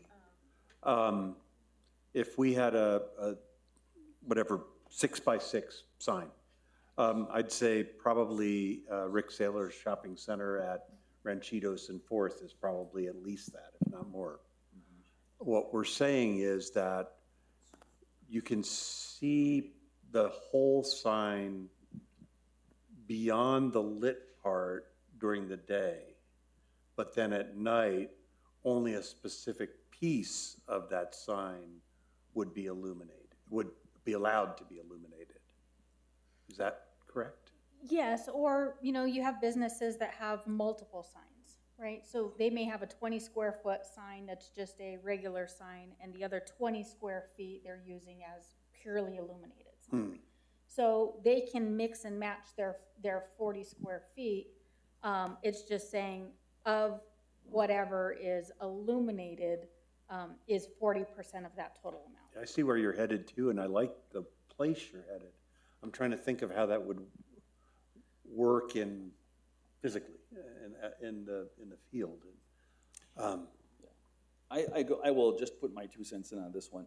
Why don't you? I do think that the paring down the lit area is a good idea. What I just don't know is 40% a number out of thin air, and with all due respect, or if we should have some conversation about what makes real sense by talking to folks in the community, the business folks who, or others that, I don't know what the industry standard is either. I mean, or I shouldn't say industry, excuse me, municipal standards are for these sort of things. Because, I mean, I could see someone saying, look, 60% may be a much better number than 40. And so I like the intent, I just don't know if the number is the right number, I guess is what I'm saying. Well, and part of my conversation is I did have conversations with a couple of the business owners on 4th Street that have lit signs, because we don't have too many that do. And they were in support. But with that said, it was kind of, where do we start and then where do we negotiate to? Now, I might make one other idea that might be helpful to this. Now, it puts the burden back on us as the governing body, but Shanna, was there a way that we could say that 40% is the standard in the village, but if someone wants to do more than 40, they have to come in for a variance? Mayor Ryall, great question. That is inherently true. Anything that has a numerical standard in the code, you can come request a variance for. I mean, so that would be a way to deal with. I'd also like to hear from the signage builders and designers, maybe not the designers, but the builders like Xeon Signs, who actually build signs, and how would that work? And maybe you can even call some of them, Shanna, and see. Because I'm still a bit wondering how that would work in reality. So I think I that, do like the idea. yeah, I think we all sort of like the idea. May I make a suggestion? Since, again, I guess I think we're going to do at least a study session on this one. If you mind, can we table this particular amendment and have a further discussion on, after you do some research on that particular issue? I just don't want to have a scenario where we have folks, but basically where the signage companies or others may say, look, the standard is really more like 60%. And Well, if you look at the El Camino as an example, sorry to interrupt. no, go ahead. If you look at the El Camino, there's a strip of neon, and but the sign is much bigger. Is that where you got your idea? So only the neon is what shows at night. Right. But I bet it doesn't meet the ordinance now. That's an old sign that's got historic, it's a vintage sign. And Sure. it probably doesn't meet our requirements even as we speak. Well, Trustee Benavides. that adds more confusion, because if you look at the neon part of the sign, so the neon, if you look at a projected area of the tube, that has a very small percentage, right? But it's actually illuminating a lot more of the sign than just where the neon is, right? It is. And I don't even know how you quantify that. It's a problem. All right. Why don't we, if you all agree, let's not entertain Amendment G until we get more. Okay. Trustee Kiefer, I don't want to speak on your behalf on this one. Would you be amenable to that? Sure. Yeah. And let's put this one on pause. Because I'd like to also hear, maybe we Right. can bring it up with Main Street, but also in our open session with residents. Okay. All right, let's move on to Amendment H. Thank you, Mayor Ryall. This amendment is also out of conversation with Trustee Kiefer. This would say that illuminated signs have to be extinguished by 11 p.m. unless the business is open to the public. The intention here is that 4th Street would not be lit up 24 hours a day, 7 days a week, unless it's something that's open after 11 p.m. The village already has requirements on business operating hours, so unless you're running something like an emergency room, maybe an after-hours vet clinic, a gas station, you already have to be closed by 10 p.m. So this just creates the allowance for those kind of extraordinary businesses that do stay open overnight. Most of 4th Street is illuminated by the catenary lights that are out there now. Trustee Radnovich, those lights exist in the public right-of-way, which is not I regulated know. by zoning. All right, let's hear from Trustee Benavides. What do you think? I'm okay with this. Trustee Uranovich? I'm okay with the two. I'm not necessarily 100% okay with it. I get the idea. Let me make a suggestion. 11 o'clock seems to be arbitrary a bit, but is there a standard for 11, Madam? Mayor Rial, the dark skies section of the zoning code also talks about lights being extinguished by 11 p.m., so I there's took it precedent from there. for it Already? Okay. All right, well then let's, do we have a motion to approve this amendment? Could I ask one more question, Mayor? Sure. So we have that, distillery that's supposed to be opening up in Los Ranchos. I think he stays open in his location down by Marble Brewery till 12 or maybe later. He would still be able to, if he had a sign, still be able to be open to that point if we, and I don't remember what our ordinance says. Do we allow restaurants open past 11? I think so. Trustee Ranovich, I don't have an answer to that at the moment. I could find that out for you. But if the code allows them to be open later than 11, They this would be portion of the able code to- would say that their sign could stay Okay. illuminated. They would, okay, They eliminate. all right. Up until the point that the business closes. So if they close at midnight, right, they would right, have to turn the sign right, off at midnight. right. Okay, All we gotta do is put little signs on the light switch, turn the sign off when you lock the door. All right, do we have a motion to approve Amendment H? Motion to approve Amendment H. Do we have a second? Second. All right, any other questions?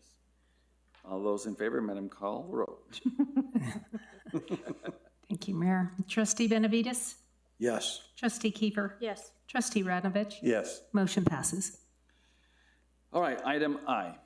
Thank you, Mayor Royale. For the next two amendments, we're going to take our sign hats off and put on our definitions hat. These are two proposals to the definitions section that came out of conversation with Trustee Radnovich. The first one relates to the existing definition for green infrastructure. The proposal is to add the word stormwater so that the full phrase is green stormwater infrastructure. To Trustee Radnovich's point, this is a more typical way to refer to this type of infrastructure. The word stormwater is almost always included. Okay. Trustee Ranovich, any other explanation? Well, it just struck me as you were saying that, Shauna, but that there are two types of green infrastructure. One is the green infrastructure that a building is built with, using solar collectors or using friendly materials or that kind of thing. The other is green stormwater infrastructure, so maybe we need both? Trustee Radnovich, I'm confident that the definition in the code today refers specifically to Specifically to drainage? stormwater. Yeah, and if we want to create a separate definition for green infrastructure, we should also create No, some we're good. regulations with We're which good. to apply them. I was Okay, forgetting that, I'm sorry. great. Okay. Any other questions? Do we have a motion to approve this amendment? Motion to approve Amendment I. Do we have a second? Second, Any other questions? Madam Roll, call the roll. Madam Clerk, call the roll. Thank you, Mayor. Trustee Benavides? Yes. Trustee Kiefer? Yes. Trustee Radnovich? yes.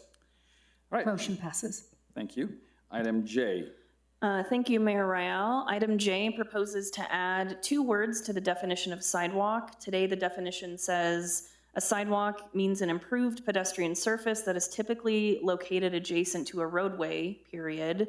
This would add or street to be clear that a sidewalk can be adjacent to either a roadway or a street. I don't think that this is a substantive change. It just clarifies that we mean both roadways and streets when we're talking about sidewalk location. Okay, do we have a motion to approve this amendment? Sure, motion to approve item J. A second? Second. Any other discussion? Madam Clerk, please call the roll. Trustee Benavides? Yes. Trustee Kiefer? Yes. Trustee Radnovich? Yes. Motion passes. Great. Item K. Thank you, Mayor Rael. This is a proposal for a new definition. The sign code refers to something called a banner sign pretty frequently, but there's no definition of what a banner sign is, so I'm proposing a definition so that when we create regulations for a banner sign, we know how that's distinct from, say, a freestanding sign or a wall-mounted sign, etc. I looked at other codes within the state of New Mexico to see if they define banner sign, and they do, so this is kind of a culmination of what I found from other zoning codes. So this is a sign made of fabric, vinyl, plastic, or other flexible material that is typically hung, suspended, or affixed to a building, fence, or other structure by ropes, cords, brackets, or similar devices. Okay. Just a quick definition. So the signs at the CBD store on 4th Street that flap in the wind that are kind of J-shaped, upside down J's, those are banner signs. Trustee Radnovich, yeah, I think those meet the definition of fabric, vinyl, plastic, or other flexible material. This says that it's typically hung or suspended, but it doesn't have to be. I think the material is the most important part, so yes, those would be banner signs. So, so if I read the definition, a banner sign by definition is a temporary sign? Trustee Benavides, it depends on how long you have it up. Someone could create a banner sign as a means to create a sign that's maybe a little cheaper than having to make something that's permanently on, hardwood or plastic or stone. The material is not related to the time. No, I get that somebody could make a banner sign because they're making it out of some fabric, but the definition says it means a temporary sign. Trustee Benavides, I'm sorry, you are correct. I am establishing in this definition that a banner sign is temporary in nature and would be subject to the temporary restrictions in the code. So, if I might, the temporary, the CBD signs that seem to be, yeah, exactly. Yeah. They seem to have no limit to the amount of banners they put out in front of their stores. I'm just using them as an example. There are others, and it strikes me that we ought to be limiting them in some way. Trustee Radnovich, under today's code, because we don't make a distinction for banner sign, they would be limited under the maximum allowed square footage. So if they could have 10 banner signs of those kind of like feathery looking signs that are under their square footage, that would be allowed in perpetuity. This makes the play that we do think that those are temporary signs. They don't look as nice as permanent signs, and that we wouldn't want them to be affixed to a property forever. And that's how other codes seem to treat banner signs. It acknowledges that this should not be your permanent sign. Like, put in the money and time to make a sign that looks nice for your property. Okay. Is there just remind us or refresh our memories, what is temporary again? Under this? Mayor Rael, temporary has the time limits associated with it through the permitting process. So if it's going to be on your property for a limited duration, that's what we would consider temporary. There's also part of the definition for temporary talks about how it's affixed. So if something is permanently affixed to a building, that is not a temporary sign.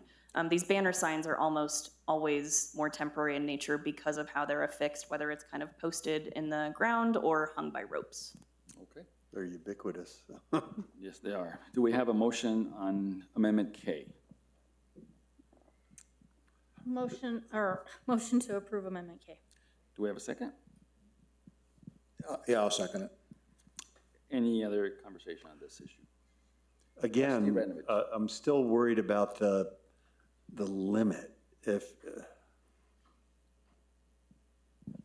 could they just have a continual group of signs that they put, those feather signs, as you called them, to be put down whenever, you know, another one disappears another one passes its limit of a different message.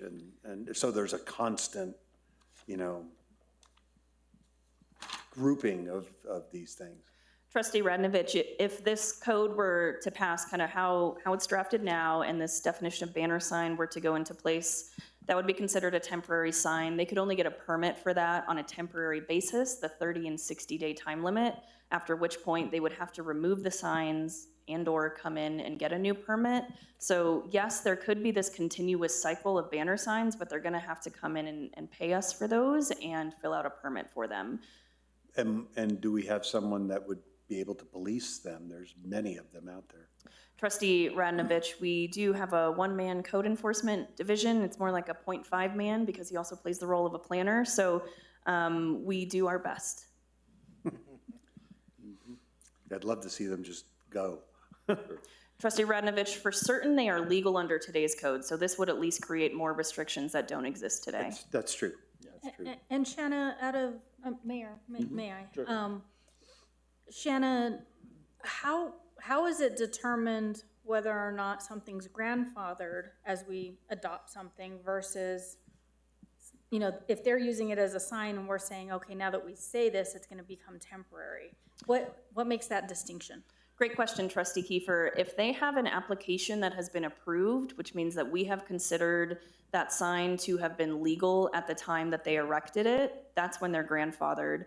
I suspect all of these temporary kind of feather signs that no one has ever come in for a permit for those, so those are illegal today. They are not kind of protected under any grandfathering rule because they're illegal today, and these new rules would go into effect for those. Okay, thank you. All right, we have a motion and a second on this amendment. Seeing no other discussion, Madam Clerk, please call the roll. Trustee Benavides? Yes. Trustee Kiefer? Yes. Trustee Ranovich? Yes. Motion passes. Great. Item L. Thank you, Mayor Rael. This one is also a policy call by the Board of Trustees. So what this proposes is that if you have one freestanding sign on, say, a small shopping center, and there are kind of 8 places on that sign for the Rael hair shop and the Kiefer ice cream shop, what the code today says and what this proposed code says is that anytime someone wants to switch out one of those internal signs, they have to come in and get a permit. What I think we care about is the overall massing of that sign, which we check the first time when the freestanding sign is permitted, and that every business would not need to come in every time basically a new tenant moves into that shopping center. We require that today. We do collect permits for those. I don't think that those serve kind of a public interest purpose to do that.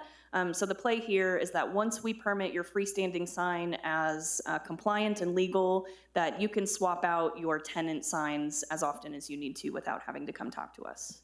As long as you don't deal with the Rael hair shop. True. We can write an exception for that, Mayor, that the Rael hair shop always has to come in for a permit, I think is what you're Gonna saying. have some levity every once in a while. All right, that makes a lot of sense from a practical standpoint, but anyway, any questions on this? If not, we have a motion to approve Amendment L. Motion to approve Amendment L. We have a second? I'll second it. Any other discussion? I just have a quick discussion point, and it's not purely about this, Mayor and trustees. The signs that, and I can't think of examples offhand, but signs that are more like monument signs that aren't on the top of a pole are a lot cleaner looking from my perspective, at least from an aesthetic perspective, I'd say. Is there, I made a note within the document about this, but this is making me think of it. Is there any interest in creating a signage regulation that does not allow pole-type signs that obstruct the sky, whereas a monument-style sign that's mounted on the ground would be the approach that we would allow. So granted, the Camino Real again does have that kind of sign. It's all up on poles and it's very tall and it's almost artwork. The signs that are put up today that are like that are on poles, aren't artwork. Most of them, most of them are pretty ugly. So I'm wondering if we would entertain within this document, and again, this could be in the study session, we could talk about it in the study session, that would restrict the use of that kind of sign that reaches up towards the air and clutters the sky, instead of a monument sign that's more sedate, I'll say, that is mounted on the ground. Does that make sense, what I'm trying to say here? I think at least I would say, I think I know what you're getting at. Where I'm trying to go? Yeah, monument signs and/or height of signs really is what this is about, right, as well. Right. We might want to look at that and see what other regulatory sort of folks have done in other cities, et cetera. The hard part about this one, and I do get nervous at some point, is we got to remember that these are businesses and they're trying to make a living. Sure, sure. And to the extent that we're requiring them to do more and more, it's just, but I get the sense of maybe this is one that we should look at and see from an aesthetic standpoint. It does bring some conversation to the forefront that maybe we should look at that for sure. But the amendment here is really on the sliding in and not sliding in of those signs. Are we good with this? Yeah. All right, well then let's go to the vote, Madam Clerk. Trustee Benavides? Yes. Trustee Kiefer? Yes. Trustee Radnovich? Yes. Motion passes. All right, item M. Last but not least, trustee members, this proposes to delete an existing allowance in the code that says, we've set sign sizes. If you want something bigger than what we've allowed, you can send a site development plan through the Planning and Zoning Commission and they can allow you whatever you want. This is really more appropriate for the variance process, which already exists, already has criteria associated with it. So there's already a mechanism to ask for a larger sign, and I would suggest that we should keep that process within the variance criteria and the variance process instead of this this other allowance, which doesn't have any criteria associated with it. I think that's the power of a variance, is there's criteria that you have to meet, and this just says if it's in scale with the size of the building or distance from the roadway. I just think that's insufficient. All right, seems pretty self-explanatory. Do we have a motion to approve Amendment M? I'll make a motion to approve Amendment M. Do we have a second? I'll second it. Any other discussion? Mayor. Yes, Trustee Kiefer? Shanna, does the variance process for something like this go through planning and zoning, or does it allow administrative approvals? Trustee Kiefer, all variances are only approved by planning and zoning. There is no allowance for an administrative approval for a variance. Thank you. Okay. Trustee Benavides? I'm going to ask a question that doesn't relate to M, but it's going to be brief. Because this is, as soon as we vote on this, that's the end of this, of signs, right? Well, at least the amendments that were being proposed, we still have the entire code, but I do think that because of the time. And then I'll save my question. So I have nothing to add for M. All right. Seeing no other discussion, Madam Clerk, please call the roll on Amendment M. Trustee Benavides? Yes. Trustee Kiefer? Yes. Trustee Radnovich? Yes. Motion passes. Okay, so this now ends the administrative amendments that were proposed by our planning director to clarify the ordinances, or the ordinances as we have them. There are lots of other changes in here, or some changes in here that I think, given the time and given the amount of conversation, which I think is really important. I mean, these, unfortunately or fortunately, depending on where you sit, this is what local governments do. This is about planning. So there is a whole set of discussions that we can have on all the other changes. I think Trustee Ranovich, as much as sometimes you and I are always thinking, well, let's just get this done.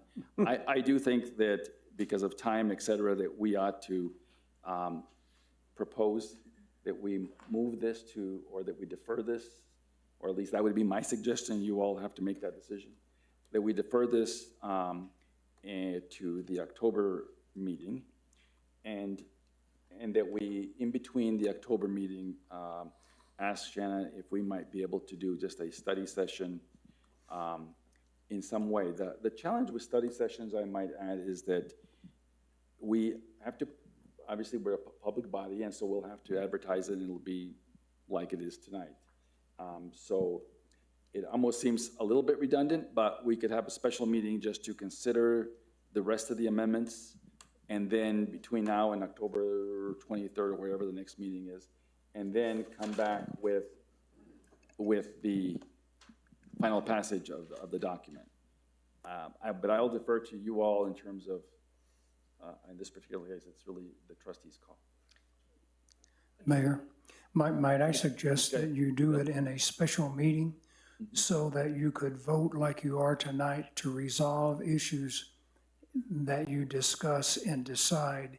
If you do a study session, you're going to have to go through the whole session again when you approve it and make approval of all those amendments. Good point, good point. So probably a special meeting works better. Okay, let's have that, I'll leave it up to the trustees. I think it makes sense, you're right, Mr. Chappell, that we should have a special meeting just to deal with the rest of this. Mayor, may I ask, Shanna, how difficult would it be to separate the definitions part from the ordinance, the sign ordinance part? Trustee Kiefer, not possible. Because this was reviewed as an entire package, it was submitted as an entire package. I think the only way to do that would be for the Board of Trustees to maybe make a blanket motion that, all changes to definition shall be removed, and they would have to be resubmitted at another time. Once a piece of legislation has been introduced, you cannot just split it. Thank you. Let me ask the question maybe differently, and maybe Mr. Chappell can help us. Ordinances require a introduction and then some period of time for the community to review. So let me suggest this, Shanna.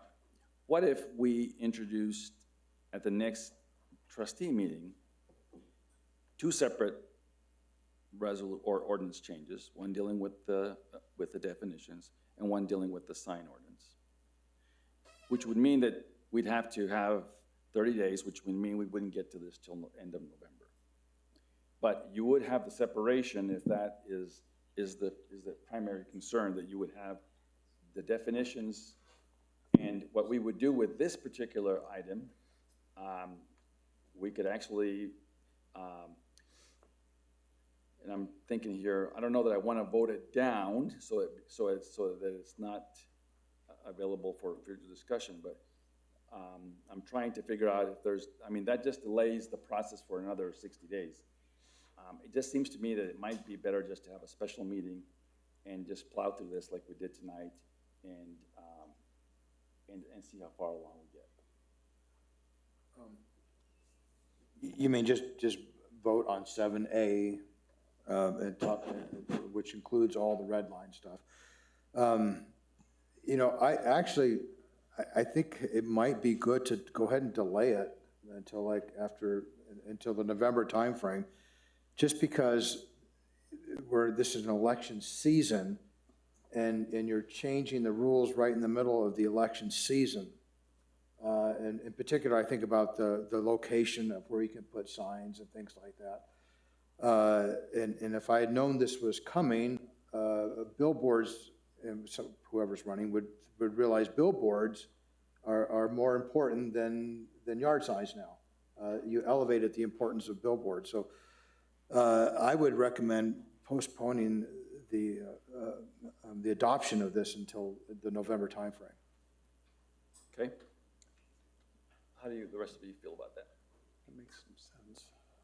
My question to that, though, and to clarify for trustee Benavides, is I saw on the planning and zoning website that there's a temporary sign ordinance, which I think still precludes the campaign signs from even being put out.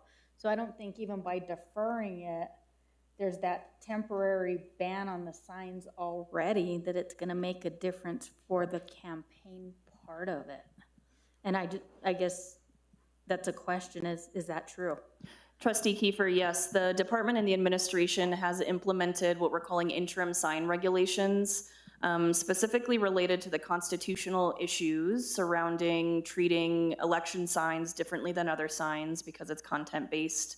And then I think the other important component is the right-of-way allowance that today's code allows political signs in the right-of-way. That is also problematic for a number of reasons. One, kind of traffic safety, but two, there could be anti-donation implications for us giving public property to a campaign to advertise on. So those are the two major things that are addressed in the interim sign rules. So even if this gets delayed, the intention is that those interim sign rules would still stay in place until such time that this is adopted, which I think we were hoping would be sooner rather than later, so that we didn't have to continue to operate under the interim sign regulations. But let me ask you, if I was running a campaign and I had yard signs, can private individuals put it in their property on my behalf, even with the temporary sign? Yeah, Trustee Kiefer, I can describe how that process is working under the temporary sign rules. What the department has already done is allowed a campaign to come in with one application to say, I have an application for a political sign, and I have basically permission slips from all of these property owners who are consenting for me to submit a sign application on their behalf. We've already implemented that process. We've had an application for that so that we have the record of a sign permit per property, which is what's required. When and how did that come to be? Because, I mean, if I was running a campaign right now, that would be just absolutely crazy. Trustee Kiefer, that was decided administratively in consultation with our attorney, and I have had conversations with a couple of candidates who have understood the rules, and they've come in for permits. Are you saying that each resident, the homeowner, would need a permission slip, or you're saying you would be okay with a verbal? Trustee Benavides, what we've required is something in writing that's very simple. It's maybe on a third of a piece of paper that says, I live at this address, and I give Trustee Benavides permission to both apply for a permit on my behalf and place a sign on my private property. Okay, so how can we have these interim sign regulations without it coming to the board? Why is that even legal, and why is it that this issue about putting it on the right-of-way never seemed to affect the anti-donation clause until now? I mean, this has been going on since 1958, I would assume. Go ahead, Mr. Chapman. Yeah, Mayor and trustees, I'm not involved in the anti-donation clause, but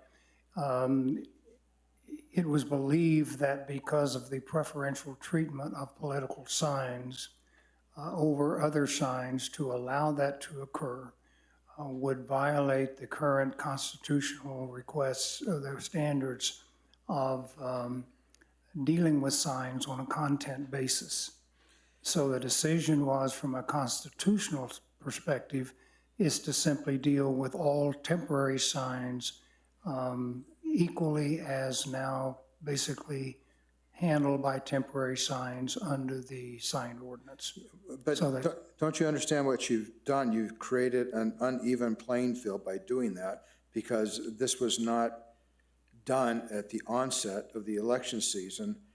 And so we have two billboards that I could think of on 4th Street, right? if this, and you need to get those billboards in advance, like June or July, or somebody else hasn't, right? And so you strategically, you might make the decision, oh, I'm okay with just the yard signs, right? But if you knew that there was going to be such a hardship with the yard signs, you would have done something differently. So now you've created an uneven playing field by doing this right in the middle of the election season. I would understand, and I reviewed the proposal and made some changes, and I thought that it constitutionally would stand up. I'm not trying to figure out who's there, but for typical political signs, now it appears that everybody is being treated on the same basis. That was the basis. Mayor, may I? Go ahead, Trustee Keefe. I'm not running a campaign, and I'm kind of livid as a property owner, because what sign I want to put on my property is my right. You know, if I want to put up, especially when we're talking political signs, I mean, we're kind of hiding behind this constitutional protection, but yet, in my opinion, we're taking away a constitutional right of allowing someone to put a political sign of who they may or may not support. And the fact that this was done administratively is just, it makes my blood boil, because I've seen a lot of stuff, and I think that's a lot of the frustration of a lot of the residents going back several years of things being done administratively and not out in the open, and then they find out about it after the fact, and the game's already started. I apologize, but this is just infuriating to me, and I'm not running for reelection. Well, let's sort of get this back into some perspective. The fact that that signs are permitted in the right of way is one of the issues associated with just the use of the public's right of way. So we've been talking for all evening about limiting the use of the public right of way or where we have a right to regulate signs, right? I do agree, Shanna, that the idea of having residents give a yes or a no to putting a sign in their yard, I think we probably need to change that piece of it. I think we should just let the campaigns put their signs in people's homes and residents, at least simply because I do think we're in the middle of this process. So I would agree that is maybe a bridge too far. The use of the right of way is something that I think is really important to think about as it relates to other signs. And keep in mind, we've just been talking about we can't regulate content. If we have someone else putting signs in the public right of way, given what you all are telling me tonight, they could put them up and down Rio Grande Boulevard. Right. And we wouldn't have any right to do anything otherwise. You could choose to just say 4th Street. I understand, Trustee Benavides, but I'm just arguing the point that I think the public right of way certainly has some merit to having the conversation. I would suggest that that again, like I said before, I think having property owners give consent, I think is probably more. It was a way for us to manage the signs and manage where they are, but if we eliminate that aspect of it, at least now you have the ability for folks to put signs wherever they want on private property. Now, the other challenge, quite frankly, is that our right-of-ways, as you all know, aren't very well defined in some corridors. For example, Rio Grande Boulevard, a number of homes are built fences 1 or 2 feet inside the right-of-way. So they could actually put signs on their property along that right-of-way within, and we would have to go in there and decide whether or not they're in the public right-of-way or not. So I get that discussion, and and I think I get the concern about the use of the right-of-way as it relates to the sign, to the political signs. So if we're willing to just leave the door open, then I think it's important in terms of just getting the community knowledgeable about campaigns. We can certainly rescind the interim regulations and leave it the way it was, and also recognize that we'll have to live with whatever else comes up in the public right-of-way. And, if that's, we don't, it's not on the agenda for a vote tonight, but I will certainly gauge from you all's concerns that if we think we need to do that, then we'll look at the regulations and make the adjustment. Look, there's nothing that we want to do is more than anything is create an issue on an election with changing things. But the challenge has been, we also got to recognize that we're going to have folks that are going to use the public right of way for other things as well. Is that fair? Okay. All right. So Shannon, we'll have a conversation tomorrow. Let's restructure those regulations. I do think that that we probably then, going back to this legislation, given the conversation, may I then just suggest the following? Let's not have a special meeting, because we have another Board of Trustee meetings on the 15th or whatever date is of October, where we'll take the next phase of this ordinance under consideration. And if we're still at a place where we need to make that decision, then we'll make that decision at that meeting. Okay. Does that make sense? Okay, so we had a motion to approve. We need a motion to defer to. Oh, yeah, that's right. Sunday? Go ahead, Madam Clerk, you can say something. Mayor, I just wanted to clarify the date. That would be October 21. Okay, October 21. So there was a motion to approve. Do we have a motion to defer, which takes precedent over the motion to approve? I'll make a motion to defer ordinance number 303 to the next scheduled BOT meeting. Do we have a second? Second it. All right, all those in favor of the deferral signify by saying aye. Aye. Aye. All opposed? Defer to the next meeting in October. All right. Can I get a? Thank you very much. Given this conversation, can we just take a 5-minute bathroom break, and we'll be right back.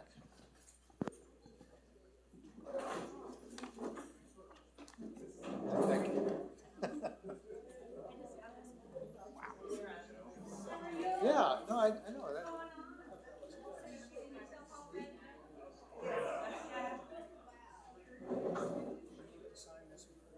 Yeah. Oh, I don't need to go, but yeah.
Oh, nice. Nice. You do that every year? My dad hadn't been for 10 years because my mom had been so sick. My Oh. mom died this past summer. Oh, I'm sorry. I'm sorry to hear that. So I took my dad, and my last grade uncle and I made him come to a show. And my daughter to work today with his dad, and there's one left. Oh. And you're my Italian Oh. buddy. That's for you. Oh, thank you. Really? Yes, yes. Thank you, Maria. Oh, that's great. Let's see what you do. I will.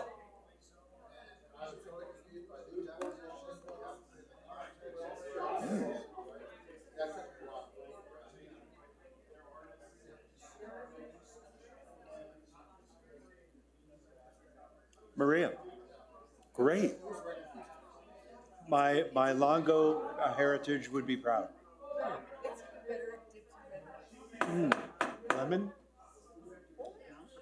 Orange. I knew there was citrus. All right, everyone, we're going to be back in session here. The time approximately is 8:23. And we appreciate all of your patience for being out here and waiting for us. But that document is really super important and obviously needs a lot more conversation down the road. So we're now on item B, Ordinance 304, adopting an ordinance through the Local Economic Development LEDA to develop a plan to implement the authority provided by NMSA 1978, sections 5-10-1 to 5-10-13, providing standards, criteria, and procedures for the evaluation of economic development proposals provided for the village trustees' approval by ordinance or specific economic development projects or project participation agreements recommended to the trustees by the village administration. So this is a piece of legislation that we agreed to publish 2 weeks ago. We had a public hearing on the 15th of October to discuss a plan as per the trustees' direction during that conversation 2 weeks ago, and so, or a month ago, I guess almost.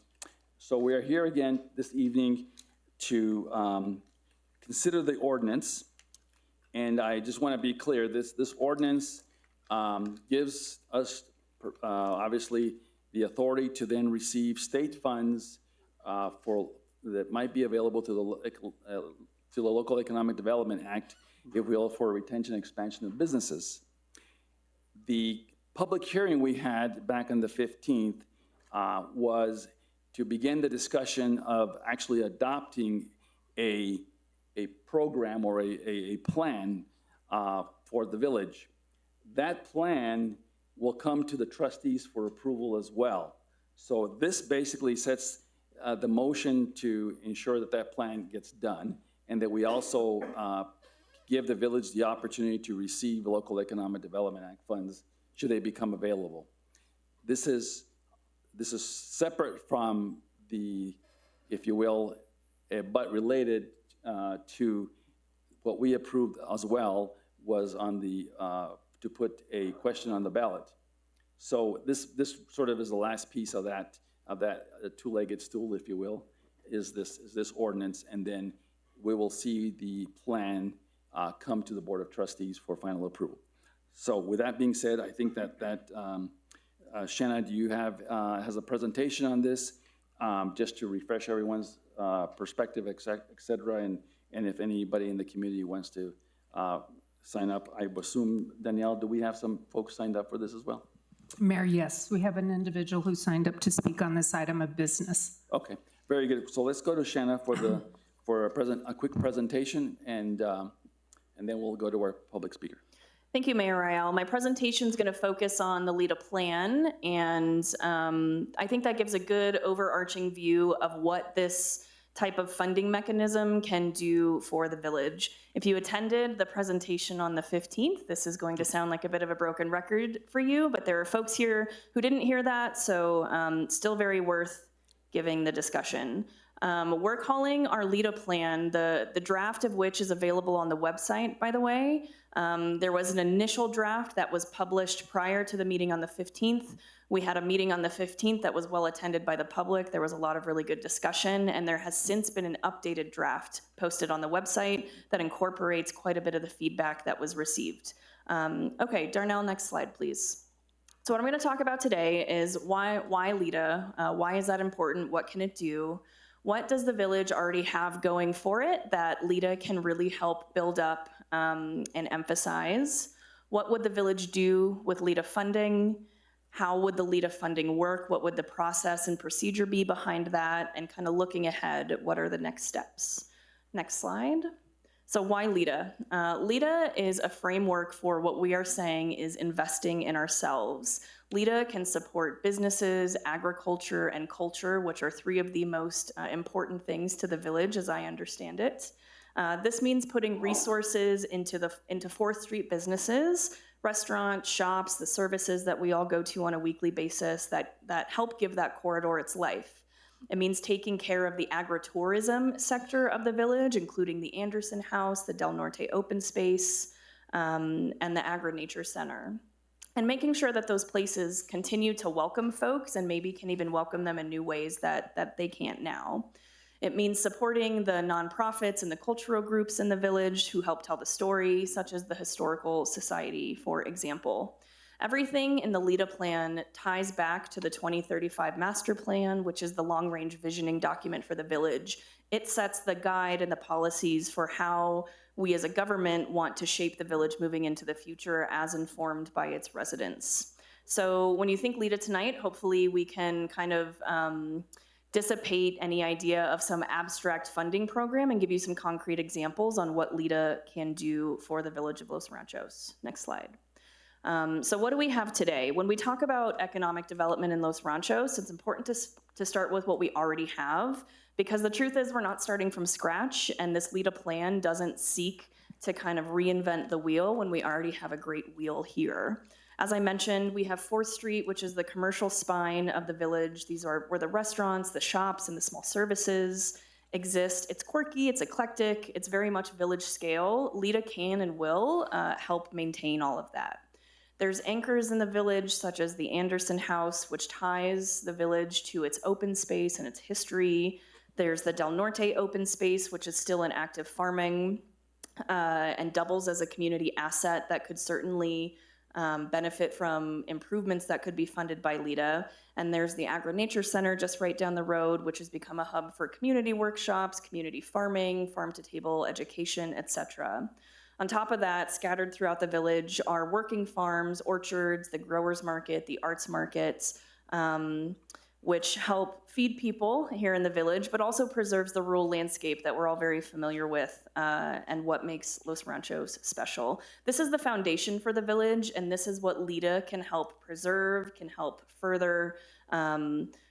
I think when people hear LIDA funding, they think what other cities have done with LIDA, which is to bring in big business and big new industry. I think this plan makes it clear that we're not going to do that. And the plan really establishes the framework with how the village would use this funding.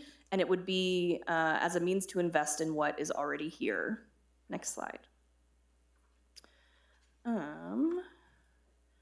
So what will we do with this funding? Whoops, where did my slide go? You can probably do that. Okay, let me give some concrete examples of what we can do with LIDA funding. For the 4th Street corridor examples, we could improve signage for local businesses, lighting for pedestrian folks and cyclists traveling the pathways at night, parking. If anyone has tried to park at any small business on 4th Street, you know it can be challenging, and LIDA funding can help us work to improve that. And then landscaping, improving landscaping along the corridor to add more greenery, nature, more breathable air to that part of Los Ranchos. At the Anderson House and the Del Norte Open Space, we can add amenities such as trailheads, signage, informative placards, perhaps benches, or other physical improvements to the site to make them more accessible and more usable by folks within the community. When we think about the existing assets like the arts market and the historical society and all the cultural programming that happens within the village, LIDA can also support those organizations through operational funding for them to expand their existing programming, maybe upgrading event spaces so that they can host more classes and more workshops, or creating and to help create opportunities that really celebrate what Los Ranchos is. Every kind of dollar that would be spent through LIDA would help to tie back to the village identity. This isn't about becoming something the village is not. It's about reinforcing what already exists here. Next slide. How would it work? So outlined on the slide is kind of the steps that would need to occur for someone to receive LIDA funding. Here's how it would work in practice. There would be an application. So if you're a business, a nonprofit, or a community group, there would be an application on the website that you would use to say you're interested in LIDA support. If you fill out this application, you would have to tell us what you want to do with it and how, with the funding rather, and how it would benefit the community. Second, staff would review that application to make sure that it fits within the LIDA rules, that it's compliant with the plan that this Board of Trustees will eventually adopt, and aligns with the village's broader goals. Third, it would have to go to the governing body. I think this is a really important piece, that no LIDA project can move forward unless the Board of Trustees says it can. This is a requirement in state statute that every LIDA project be approved by ordinance, and so this body would have full purview over what those agreements are and if they are awarded. I think one great thing about that is that, of course, these meetings are open to the public. So as this body is discussing a contractual agreement or the PPA, the project participation agreement, those conversations could happen with public input from members of the community. This is a really important part of the accountability piece and making sure that these agreements don't happen behind closed doors. State law doesn't allow that to happen. Next slide.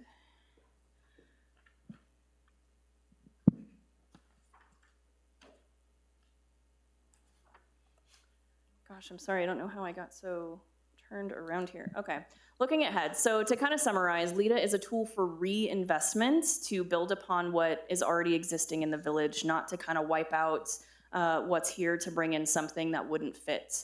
This would help strengthen what makes Los Ranchos unique and support and build up the assets that really need some financial assistance right now that we just don't have the means to give them. This would inherently help protect the rural character while supporting the local businesses here, and would build the village's capacity for agriculture, culture, and community, which I think are the three pillars of what makes Los Ranchos special.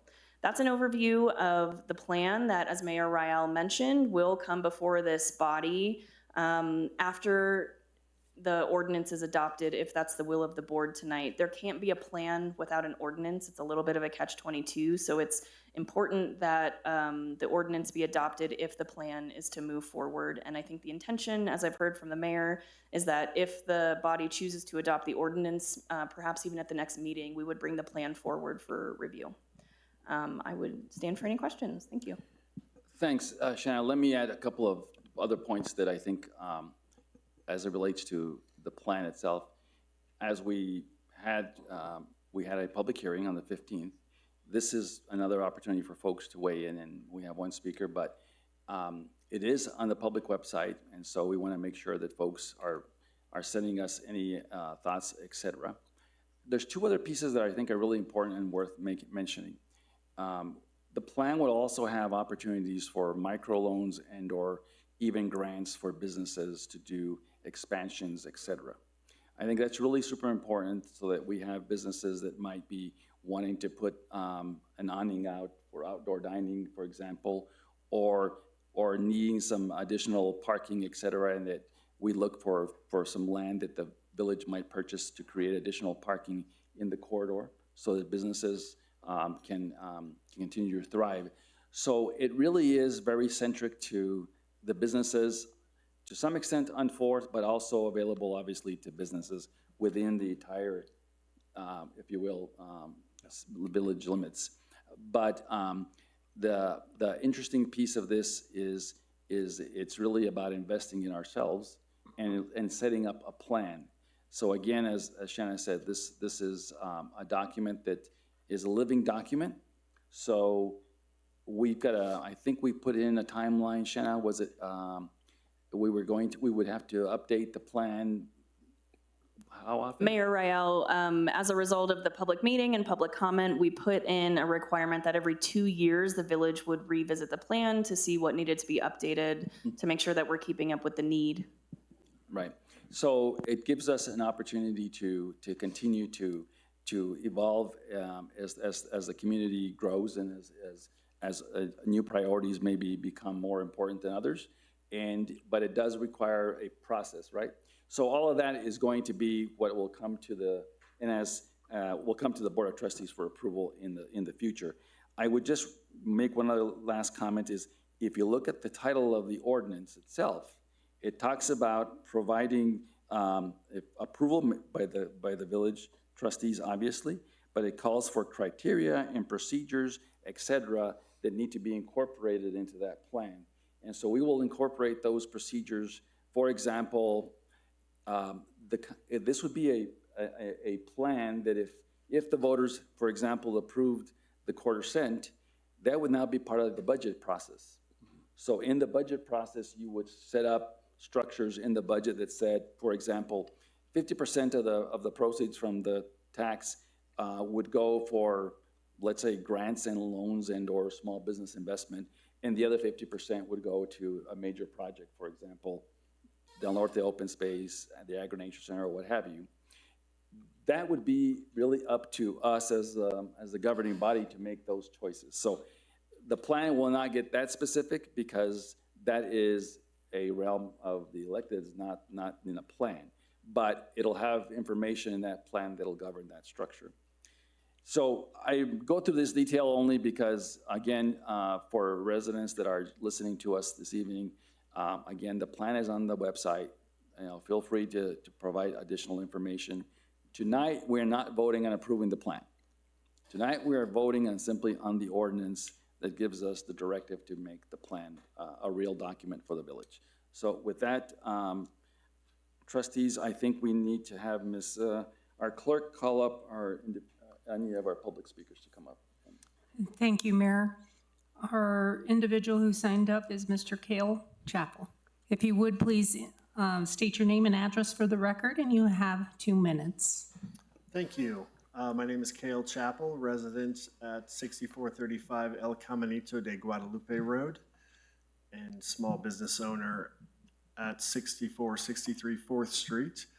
And thank you for the great presentation, Shanna, and your comments. Mayor Rael, you make my comment super easy, which is just that I'm in support of this and hope that everybody will vote yes on this next step to move forward. I think rarely do we see something that's so clear-cut and simply positive in all of its aspects to benefit the community. So, thank you. Well, thank you for enduring the evening to come to visit with us. Thank you. I can appreciate that. And that concludes public comment, Mayor. All right. With that, then, in order to move forward with this, we need a motion to adopt the ordinance. I'll make a motion to adopt the ordinance number 304. Do we have a second? I'll second. We have a motion and a second. Any additional discussion from the trustees? Mayor, the only thing I'd like to add, because I added it during the last meeting, but for the record, for those that weren't in attendance, is all of the board of directors for the Main Street Board do support this. So all the businesses that they represent are in favor of this ordinance. Thank you very much. Trustee Benavides? Just one question. Of course, I'm going to be in favor of this, but I have a question about the application process. You said that, businesses can apply. So my question is, who all is eligible to apply? Is it just businesses along 4th Street, individuals? Can it be some developer, that sort of thing, right? Thanks for the question, Trustee Benavides. The plan at the moment does not create restrictions on who can apply, as long as their proposal is compliant with what type of improvement LEDA funding is eligible for. There's no kind of criteria that they must live in the village, that they have to only sell a certain type of product. It would be available to any kind of industry or economic development creator within the village boundary. Thank you for the answer. And of course, I would just add that as we get through the budgeting process, and again, I would just echo the comment that, look, this is a living document. If during the budget process, if this quarter cent was to be successful and we have the funds, the trustees can put additional criteria as to what you would like to see the funds and how the funds are utilized. And so it really is an opportunity, I think, really to do some really cool things for the community. But anyway, anything else from any other trustees? No. All right, all those, we need to have this as a roll call. Is that right, Madam Chair? Yes, I sir. mean, Madam Clerk, go for it. Trustee Benavides? Yes. Trustee Kiefer? Yes. Trustee Ranovich? Yes. Motion passes. Thank you very much. All right, we'll now move to resolution number 2025-09-01, a resolution authorizing the Village of Los Ranchos de Albuquerque to host the Globitos Glow on Monday, October 6, 2025. Ms. Rinaldi will be here to make a brief presentation. Yes, Mayor, Board of Trustees, and members of the audience, I'm sure you have all heard that there is going to be a signature event that's being developed this year for the first time off of the Balloon Fiesta site during the International Balloon Fiesta, that is the Globitos Glow on 4th Street. And I have a resolution here authorizing the Village of Los Ranchos to enter into an agreement to host this event in the village. So this village, it has been determined that Route 66 in the Village of Los Ranchos is beneficial to both entities as a location and also celebrating the 66th anniversary of the establishment and founding of the Village of Los Ranchos. There is a flyer attached in the packet to this resolution that was the first piece of marketing that was put out on the event. And the mayor has signed a memorandum of understanding with the village, between the Village of Los Ranchos and the Albuquerque International Balloon Fiesta, which is also attached for you there. The Village of Los Ranchos has partnered with the Los Ranchos Main Street to promote the event and to ensure that there's significant participation by the 4th Street businesses that are in the event area and adjacent to. And Magda Martinez Baca, the Executive Director of Los Ranchos Economic Development, which also includes Main Street, has worked very hard on that particular part of it. And she's going to give a really quick briefing about that aspect of this event in just a moment. This event features the remote control, smaller profile Globitos. There will be somewhere between 50 and 66 of them, what can fit down the center lane of 4th Street from Pueblo Solano to Schulte. And they will be tethered. They will not, it is a balloon glow, and there will be additional street festivities such as classic cars, low riders. There'll be food trucks, vendors. Many of the businesses are open, and I will let Magda talk about that. We have developed an approved certified traffic control plan in accordance with the Manual on Uniform Traffic Control Devices. We're tweaking that a bit. We're working with 2 vendors now because of the need to, the number of traffic control devices we need that are not available at one of the vendors. But let me just quickly describe the road closure at Schulte to Pueblo Solano will occur from 5:30. It will be closed until 9:30 p.m. There will be no vehicles on 4th Street from that closure through the end of the event, with the exception of public safety vehicles and vehicles needed for executing the event. There will be no on-street parking in that part of the corridor, and there will be local traffic only crossing 4th Street to access residences and businesses on the east side of 4th Street, whose only access is crossing. Traffic will be detoured, north and southbound traffic will be detoured to 2nd Street. Local circulation traffic will be detoured to Guadalupe Trail. There will be no through traffic coming from the west side of 4th Street into the area. with the exception of what I just said, flagged controlled crossings to assist residents accessing their properties during the event who live on the east side. There we have established public parking lots on the south side of the property. We're still in final negotiations for securing Taft. That is going to happen, Taft Middle School, Coronado Middle School. There will be major parking in village property on the undeveloped part of the palindrome project. There will be handicap parking areas. There will be a fully developed digital map for people to access to know where share ride drop-off is, where's handicap parking, what's the best way to access.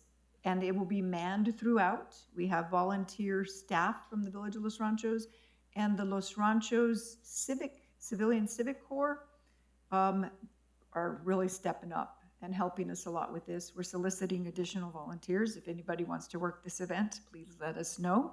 We just ask you to sign a waiver, wear a vest, come get training, and go out there and have fun with us and help us put it together and keep it safe and successful.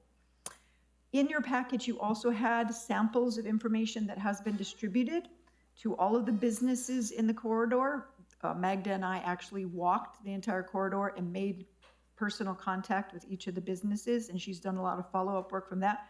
And coincidentally, tomorrow we're doing a second follow-up visit with all of them. The residents impacted, 300 plus letters went out to all residents adjacent who are affected by this.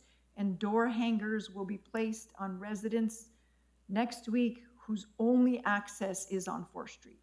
So they'll have a dual notification. All of this is on the website, and we're doing our best to make sure that everyone is notified. Starting tomorrow, I believe, the text messaging system that the village has and public and Facebook, social media will do short, quick messages reminding people of the closure, who's impacted, what time, and those types of things, and directing them to the website for more information. Don't really have anything else to add unless you have specific questions, but I would like Magda to talk about the efforts of the Main Street. This is their first event on Main Street as part of their program.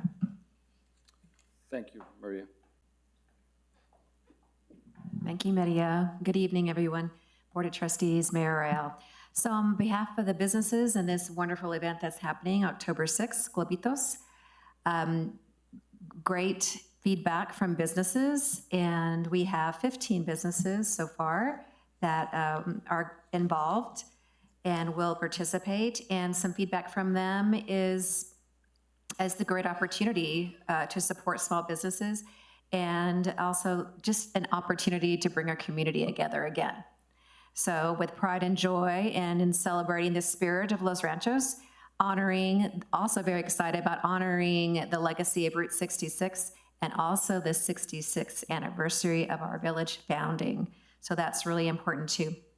So the evening will be festive live music, of course the globitos, the little balloons, delicious food from local restaurants, food trucks, classical cars for viewing, not a car show, but viewing, one-of-a-kind shopping from local vendors, and just family fun event.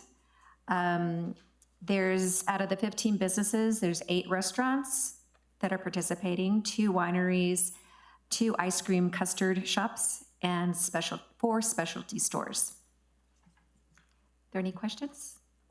Thank you very much. Sure. I would also add, this is a opportunity for us to really become a player, as the village has always been really good with the fiesta, as we all know, in terms of just landing sites and being supportive. This was a concept that was brought to me by the director of the Balloon Fiesta some time ago about how to. They've always had the little mini glow or the little globitos as part of the fiesta, but it gets lost in the bigger program. And so I do think this is an opportunity for us to make this one of our own pieces of the fiesta, and it brings folks from all over the world, as we all know, to the fiesta, and it's an important piece that we all support wholeheartedly as a community. But now it's part of our community as well. So I'm excited about the opportunity that it brings. Obviously, anything that when we do closures of roads, I know impact our community members, and I'm sympathetic to that. We have tried really hard, John and the staff, to really do an extra effort to outreach and to find opportunities so that those residents that are impacted, have as much information, et cetera. It is a free event. So far, I would say to you that we're getting a really good response.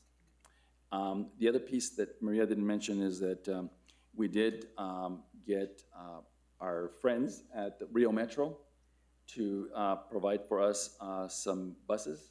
So we will have a parking right here at the Village Center, all our parking lots here, so that folks, if they, obviously don't want to drive all the way into the site, they can drive here, and we'll have shuttle vans, those shuttle buses, to take them over and drop them off. And look, my experience with Balloon Fiesta for years is that people walk a pretty good distance anyway to see the balloons, recognizing this is a different scale, but even folks parking here could easily walk up to the 4th Street and see and enjoy the evening if they want to. So my only point in that is that simply that here's another place to help us manage the crowd, et cetera. And I think it's a great event for us. And so with that, I'll open the floor to the trustees to see if they have any comments related to the project. The only thing that I would add is I'm excited. I'm super excited for this. I usually try to not go too far from my house come Balloon Fiesta time, because we all know the traffic and no one's paying attention to how they're driving. They're all looking in the sky. But this one I'm excited to really be a part of.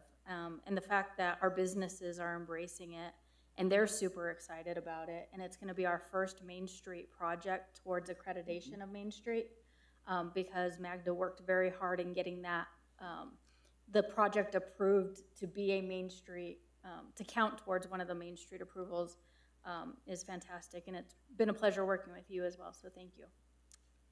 Yeah, for sure, this thing checks several boxes as it relates to our development of our 4th Street corridor. Trustee Benavides. Yeah, I think this could be the start of something really important for the village, and it's likely to grow and evolve over time, right? So I'm wondering how this is advertised. I'm assuming it's advertised at Balloon Fiesta Park, right? Anywhere else? So I'll defer to Maria, but I know that the website for the Balloon Fiesta, and Balloon Fiesta actually was set up a system so that they could keep tabs on the number of folks who were interested in coming to the event, so that we would have a sense of size in terms of the number of people that would be here. So anyway, we've advertised it as well. So go ahead, Maria, give us any other additional. A big push is through social media, but it has been part of their overall annual Balloon Fiesta advertisement. I mean, it's been on the news programs, the talk shows.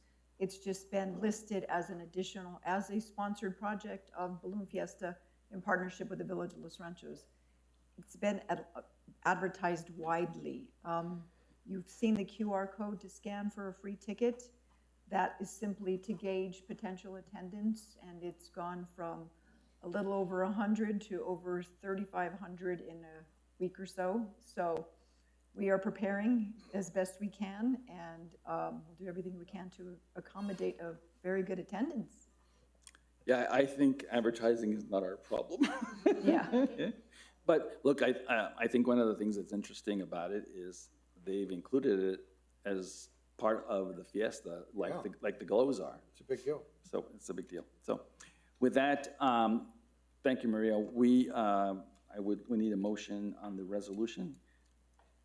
Do we have a motion? I'll make a motion to approve resolution number 2025-0901. We have a second? I'll second it, and I wanted to add something. Something that Trustee Benavides has been talking about for quite some time is green chili, and having some kind of chili festival. And the timing on the Balloon Fiesta and the Globito is pretty good in terms of how it could dovetail nicely with harvest season. And you may have already thought of that, but there could be something that starts to grow beyond the lavender, since the lavender is kind of diffused from us. To the Balloon Fiesta. True. But there may be something to that could really help even more. I agree. Yeah, that's what I mean by perhaps it'll evolve over the years, see, you know, and we can add to it, right? Well, you know what they say, you gotta plant the seed, and we've planted it for sure. So I do think this is really an opportunity to grow more activities and put more activities. And look, it's all part of the reason why we want to have a very active Main Street program to ensure we get that benefit. So with that being said, this is not this just requires a yay, no. Roll call. Oh, it does recall roll call, Madam Clerk? Thank you, Mayor. Trustee Benavides? Yes? Trustee Kiefer? Yes. Trustee Ranovich? Yes. Motion passes 3-0. Very good, thank you very much. Now we have Resolution 20-25-09-02, a resolution recommending a budget adjustment request related to the Fire Protection Fund. And as Tammy gets up, I just want to say thank you to the staff, to John and to Magda and Maria and others who have been working. Fred's been working tirelessly on this Globitos project. Trustee Kiefer, and your support and help with the business community and others has just been good. It really is a community effort. So again, as Maria said, if people out there want to volunteer and be part of the community and do some really cool stuff with us, you know, let us know, and we'll be happy to have you play someplace where it would be appropriate with your skill set. With that being said, Tammy, to the bar. Thank you, Mayor. Mayor, trustees, before you is a resolution for Fund 209, which is our Fire Protection Fund. This budget adjustment is to account for an increase in the distribution amount that we received this year. This increase was a total of $58,057. And so this budget resolution is to make sure that we are in compliance with state statutes and budgeting requirements. Any questions of Ms. Silva? With that, we need a motion to approve the resolution. I'll make a motion to approve resolution number 2025-0902. There's been a motion. Do we have a second? I'll second that. Madam Clerk, to call the roll. Thank you, Mayor. Trustee Benavides? Yes? Trustee Kiefer? Yes. Trustee Ranovich? Yes. Motion carries 3-0. Thank you very much. We have Resolution 2025-09-03, a resolution recommending a budget adjustment request related to the road fund. Ms. Silva. Thank you, Mayor. Mayor, trustees. Again, this budget resolution before you is once again to make sure we're in compliance with state statutes for budget requirements and to make sure that we don't overexpend a fund. This is to increase our maintenance in our road fund. This is to increase the roadway expenditure line for a roadway project that we have matching funds for. This project has been in the works for several years, and we finally have one of the last invoices to close out one of our appropriations. And so this increase is to cover the final invoice for that appropriation. Any questions of Ms. Silva? We need a motion to approve the resolution. Motion to approve Resolution 2025-09-03. Do we have a second? Second. Any other questions? Seeing none, Madam Clerk, to call the roll. Trustee Benavides? Yes? Trustee Kiefer? Yes. Trustee Ranovich? Yes. Motion carries. All right, Resolution 2025-09-04, a resolution of support and commitment to seek funding from the Water Trust Board. Mr. Avila to present the. Yeah, Mr. Mayor, Board Trustees, this is a resolution to allow us to apply for funding at the Water Trust Board. for this year, and we are applying for two different projects. One is to provide irrigation improvements at the Del Norte open space, and the other is for design and construction needed along our roads for drainage. So those two applications are covered with this resolution. And with that, we do have our engineer, Chuck Thomas, who's helped us with this application with Water Trust Board, and we were successful last year. We hope to be again this year.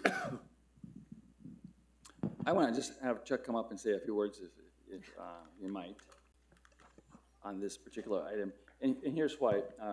One of the things that I attended the municipal league meetings last week, and our director at the municipal league, AJ, did talk. Chuck and I were trying to connect, and we didn't quite connect, but the point simply is that the municipal league really worked hard in Santa Fe to get some funding, additional funding to the Water Trust Board, so that municipalities across the state could access those funds for projects like the ones that John just described, and many others. And we were really encouraged, please, we got the funding, we've got to get some applications in. And Chuck really is the point person for the municipal league on this issue. So I just wanted to basically say thanks, Chuck, for the help on this effort. And if you had to say a few words about what you're all doing, that'd be great. Thank you, Mayor. Mayor and trustees, so this resolution does cover two applications. Within the Water Trust Board, just to give a little bit of a background, it is basically a take off the top of the severance tax bonds that are then provided to the legislature for capital outlay. So it's essentially the same funding.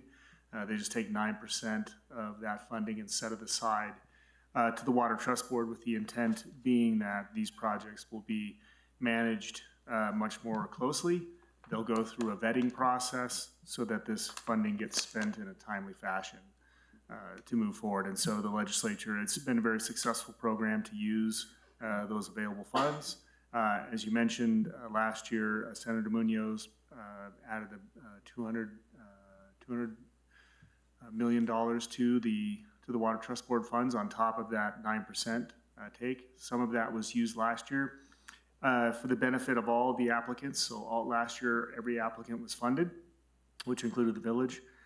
This year, of course, knowing that additional funding is out there, I think there's probably double the amount of requests as there is funding available, even with that additional. But again, the hope is that this year, in the upcoming legislative session, that they will be successful in again adding additional funding into the Water Trust Board to continue to promote that pool of funding to allow more projects to be funded. Thank you very much. Any questions, trustees?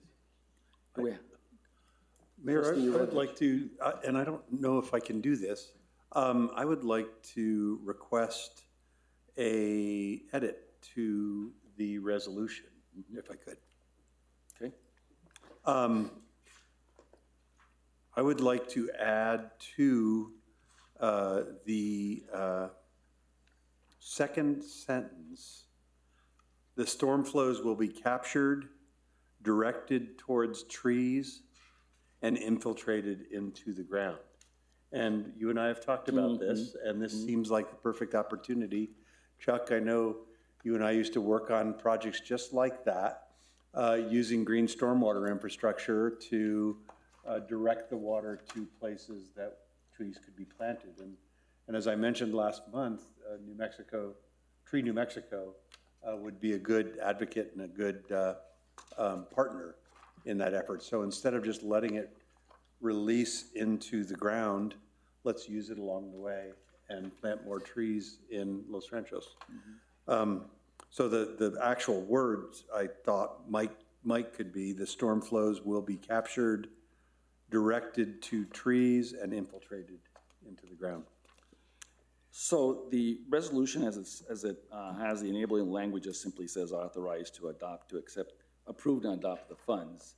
So may I suggest that in the whereas clauses, we just put a whereas clause that says, John, that would sort of codify his language that Trustee Ranovich would like, simply say wherever possible, the flows from these projects will be directed to. Either existing trees or newly planted trees. Yeah. So I think we can just do that administratively since it's in the whereas piece, and that would cover your concerns. You okay with that? Yeah. All right. Any other questions on this? If a friendly amendment. Yes, it's a friendly amendment. And I think it's one that we can just do administratively, so we don't necessarily have to have a vote unless the trustees would like to have a vote. Okay, it's in the whereas clauses. So we need a motion to approve the resolution. I'll make a motion to approve Resolution 2025-0904. Do we have a second? I'll second it. All right, any other discussion? All those in favor of the resolution signify by saying aye. Well, actually, do we have to do I'm sorry, I apologize. We got to go to a voice vote. Go ahead, Madam Clerk. Thank you, Mayor. Trustee Benavides? Yes. Trustee Kiefer? Yes. Trustee Ranovich? Yes. Motion passes 3-0. Thank you much. Item E, Resolution 2025-09-05, a resolution establishing a scope, timeline, and process for the research of certain zoning provisions requiring a report. Go to Ms. Schultz. Thank you, Mayor Ryle. This resolution seeks to direct the planning department to do some very narrow and tailored research on certain zoning provisions related to residential development, specifically density standards, lot size requirements, setbacks, building heights, grading and drainage requirements, and landscaping and/or pervious surface requirements. The idea behind this research is that the department would look at kind of sister jurisdictions to Los Ranchos to find out what are they doing to get a better understanding of, do we have the right regulations on the books? And doing some kind of objective peer research is a good way to figure that out. It would also call for model approaches to approvals for things like short-term rentals, to include bed and breakfasts, the conditional use process, how that's applied, what the criteria are, planning commission member qualification requirements, and planning commission operating procedures. So the department would do that research for 90 days.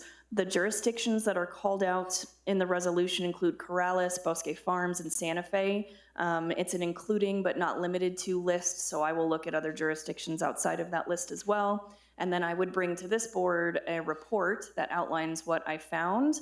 The board would review that report and then provide any direction back on any amendments to the zoning code that they would like to see initiated for the zone amendment, the zoning code amendment process. And trustees, for your information, I'll defer to Trustee Kiefer, who was helpful in having some of this. I mean, we've had these conversations about all the codes that we need to update, and I think this is an effort on her part to some extent, and I think even on Shannon's part too.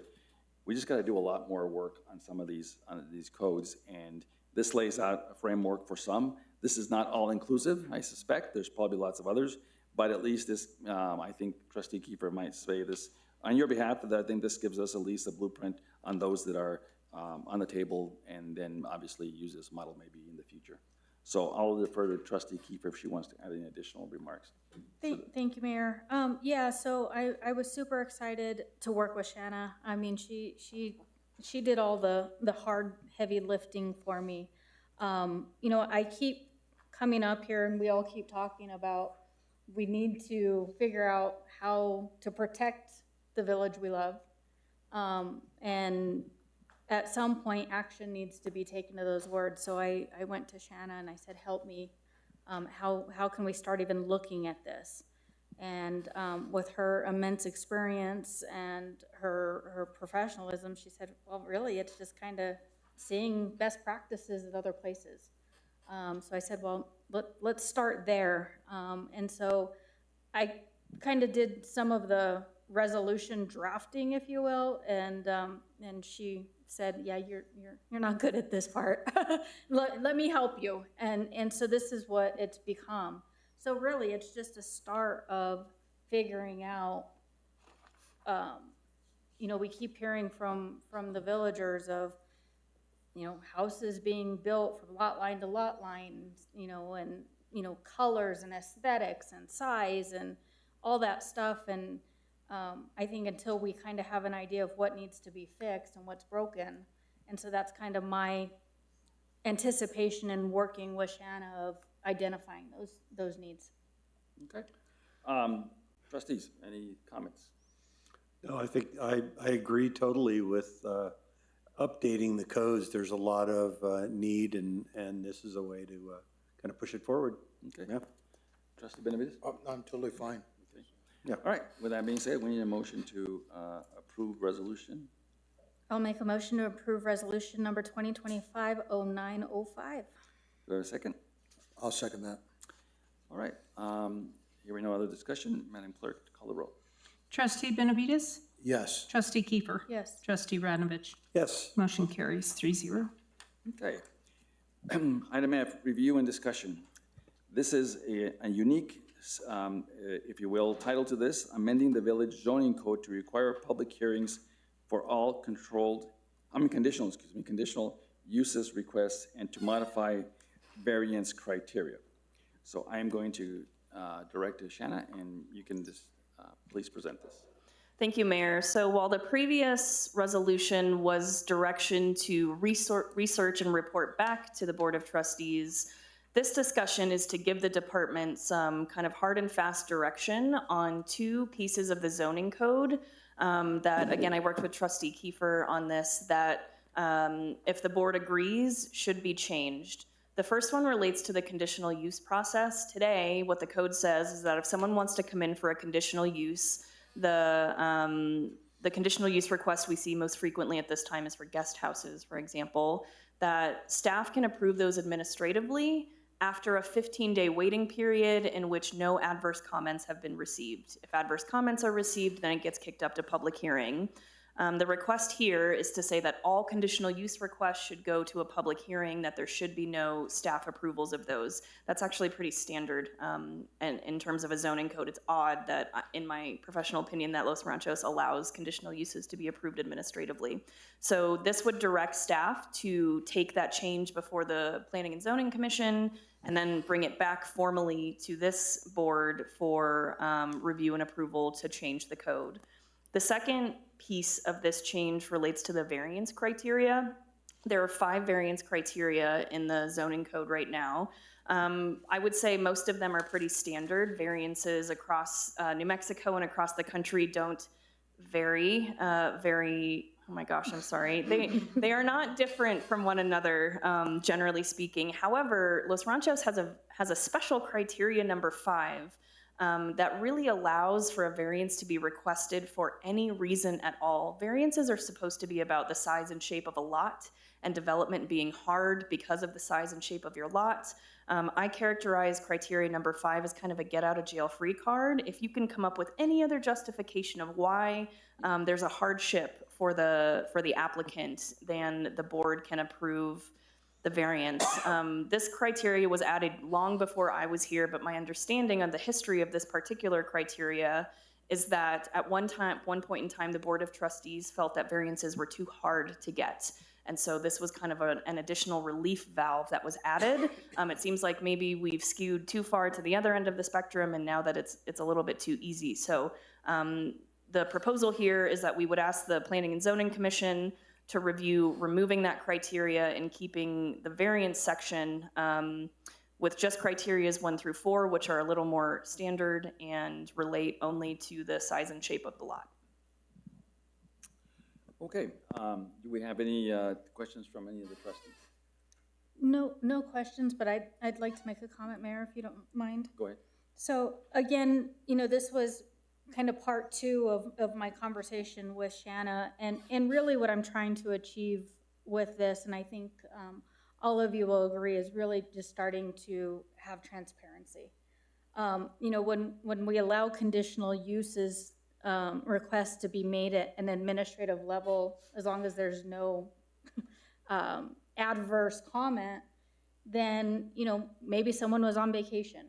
It's 15 days. Maybe someone was gone for a while, and you start really kind of not finding out there's a conditional use approval until you come back home or until you check your mail.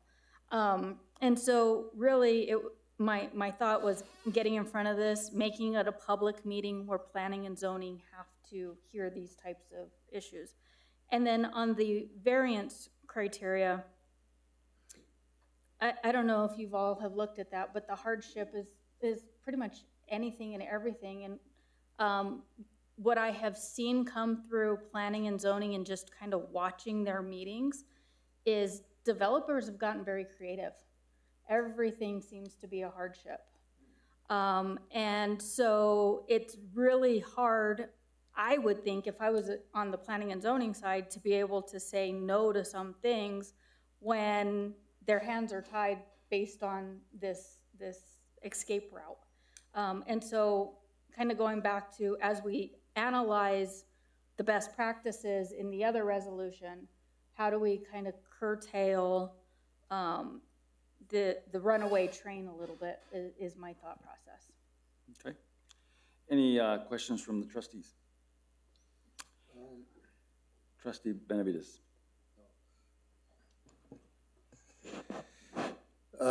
Yeah, so to make it more objective and less subjective is a good goal, right? So I would point you to number 3. Is that somewhat subjective too? A parcel is irregular or unusually narrow?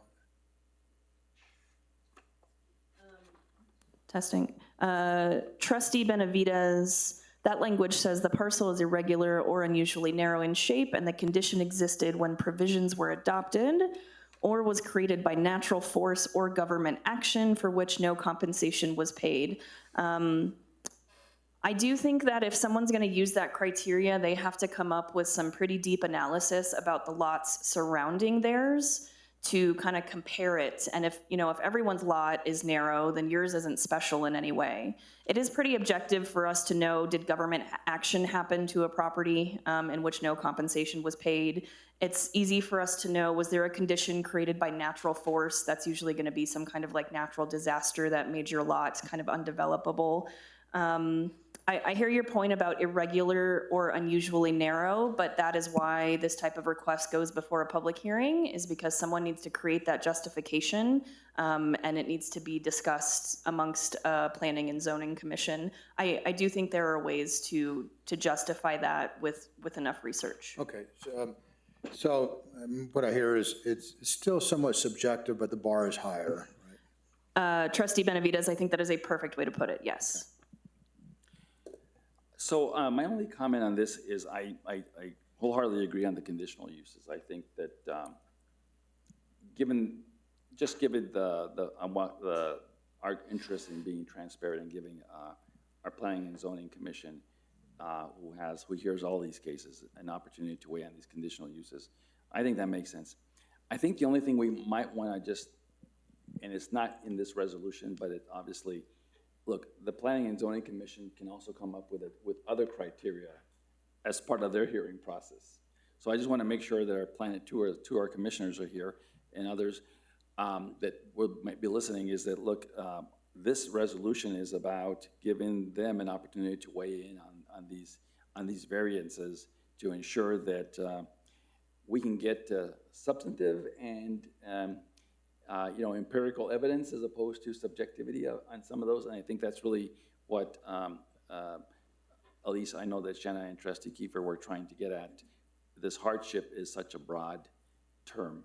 And so I would only recommend, should this pass, which I think it will, to our Planning and Zoning Commissioners to feel free to, if there's other criteria that you all think is relevant that maybe helps make sure that all these issues are addressed, that you're able to provide that information to us. Are you saying there's perhaps another hardship criteria that we're not thinking of? Well, just there's other, I don't know that we've, captured everything under the process, but that's why we have a Planning and Zoning Commission, right? They get a chance to vet it themselves, send us information, and then we also get the chance to weigh in. So I just don't want to make sure that what's here, that it's not just limited to what was in the resolution as much as it is giving them an opportunity to explore other options. Yeah, Mayor, just a point of order. This is a review and discussion. There is no resolution attached to this item. It's just for input. Right. So this is unusual for us because we don't typically do these sort of things, but this I think is one that's worth considering. Go ahead. I'm sorry, Trustee Ranovich. No problem, Mayor. Shanna, I know you've been here a very short time, but do you have any sense of how many conditional use requests we get? I mean, is that something that happens often that we may not even see, that planning and zoning might see, but? Yeah, Trustee Ranovich, thanks for the question. I've been here 2 months, and I think the department has received 6. Oh. And so that is a high volume in my mind. Yeah. And I will say, I think most of those do go through administratively. The neighbors are notified as required. They're given an opportunity to give adverse comments. They choose not to, perhaps, and then it's approved. But there are instances where adverse comments are received, and it does go up to public hearing. So the volume is high, I would say. It sounds high, yeah, for a little village like ours. Yeah. Okay, thank you. Okay. I'm sorry, Mayor, may I ask a question to Attorney Chappell's comment? So I know that this is for discussion only, so what are next steps, Shanna, to codify this? Oh, sorry, I said. Trustee Kiefer, my understanding of the conversation tonight is if there was not kind of broad opposition from any of the Board of Trustee members, that I would then proceed with an application to the Planning and Zoning Department with this text as it's drafted. As Mayor Rial said, the Planning and Zoning Commission would review what I submit as it's been submitted, but would have full purview to look at any of the other provisions associated with a conditional use or a variance. So next step is application. Great, thank you. So the motion is a motion to direct the Planning and Zoning Director to submit an application to the Planning and Zoning Commission. And so we would need a motion. I will make a motion for the Planning and Zoning Director to make an application to the Planning and Zoning Commission. Do we have a second?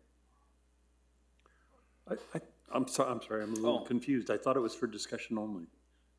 It's discussion here, but to giving her the direction to submit it to the Planning and Zoning to start the work.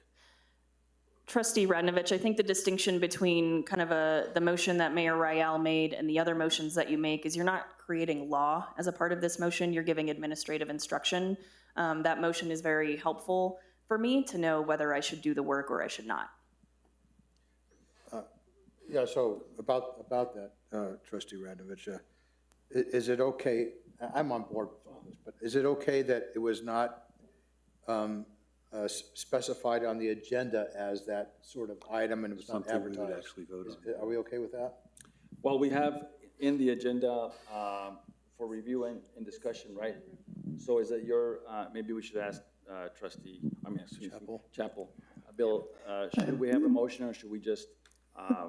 Mayor, my view is this was not advertised as any kind of decision, but simply a discussion topic. And so we've had the discussion, and I think no motion is called for, and that would be a little bit different than was advertised. Okay. A motion would, in some sense, direct this particular substance to go back, and that could affect the input from the Planning and Zoning Commission. Sure. And Well, it should start there, yeah. okay. Well, so then, in order to move forward, then I think you've got clear direction to have the conversation with the Planning and Zoning Commission on this issue. And we'll scratch the motion for approval. All right, let's move to item G then. Approval of an intergovernmental agreement allowing your mayor to negotiate terms for services directed to the unsheltered public by the City of Albuquerque Community Services Department. I think I mentioned this to many of you some time ago when we passed the camping ordinance in the village, that although as important as that ordinance was to give our public safety personnel some direction and some authority to to help our unhoused individuals that might be in our community. However, there's also another piece that needs to be evaluated, and that's making sure that we provide the services that those folks need for shelter, et cetera.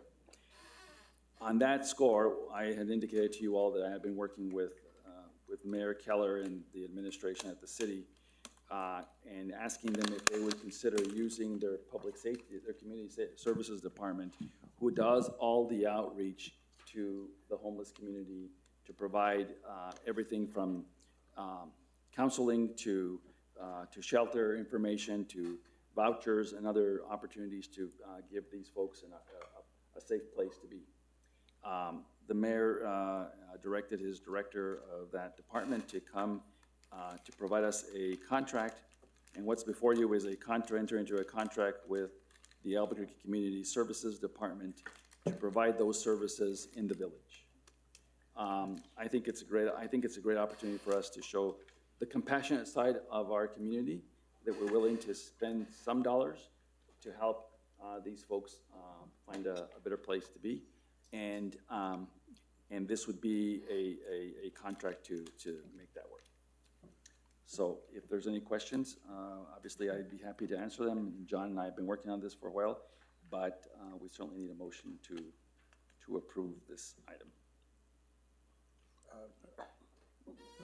Yeah, I'll do the motion to approve the intergovernmental agency agreement. Do I have a second? We have motion and second. Do we have any additional conversation? Mayor, I have some questions. Trustee Ranovich, go ahead. A month, sorry. About a month ago, sorry. Does somebody else have a question? Yeah, thank you very much. Just give them a break. I'm sure I can ask a question. Thank you. So it looks like it's an hourly cost. Right. And that's the only cost. Is there a maximum on the cost? I mean, up to a certain amount of hours, or kind of how is that structured? So the way that works is it's up to 2 hours, if you will, and it would be, quite frankly, managed with our public safety department, with the sheriff's office. Here's the challenge with putting a maximum on these things. You can find someone who might be having a mental health situation on one of our village streets or what have you, and it may require a lot more than just giving them some basic information, but it may require some intervention with bringing some folks with more mental health, if you will, expertise, and because it involves, in this case, the sheriff's office, it'd be difficult to say up to a certain amount of time, but the specifics of how that would be, if you will, structured, really is something that we've got to work with BSO and then put a cap on it so that we don't have an open-ended, if you will, contract on that. But I think this gives us a starting point, and so we will monitor this. Look, I don't know how often we'll avail ourselves of this, because it's really something new for us. But I do think that that we can monitor this through the course of the next 6 months, and then come back and see if we need to fine-tune this agreement to better gauge our resources. Can I ask a follow-on question? Sure. To the hourly rate? Is that an hourly rate? I mean, it's a team that comes out, right? That's right, Is that an hourly rate for the team? for the team. Okay. What I was trying to say before and couldn't. I actually talked to a friend of mine who's a counselor and uses the IGA quite a bit. And she told me that it's a very good group. They do a great job with homeless people and transients, and they're well organized, and they come very quickly when they get notified that something's occurring. So that part of it I like. I don't know if you remember, but a couple months ago, we talked, well, or maybe it was last month, we had the camping ordinance that we talked about. I guess it was last month. And I asked the sheriff's office commander how many homeless people there are in Los Ranchos, and he said 5. And I just thought, I mean, I don't mind doing this, but for 5 people, it's just not much. And you know, the most visible one is, of course, the woman down by Bank of America, or used to be down by Bank of America. And so I just, it seems kind of like we're just not going to have the use for it that much. With that few a number of homeless people. Now, I realize that they're transient and they, you know, come through or not as it occurs. But I have no issues with doing it. There's just not many to do that with. Sure. And Trustee Ranovich, I would hope that you're right. And it feels intuitively that that might be the case. But this is why it's a 1-year contract, right? Is so that we can gauge the usage of the services. Yeah. So we kept it at a very sort of short period of time. I think the other piece that we sort of sometimes don't always remember, and that is that we have homeless folks that are on our public bus system that are actually up and down 4th Street all the time.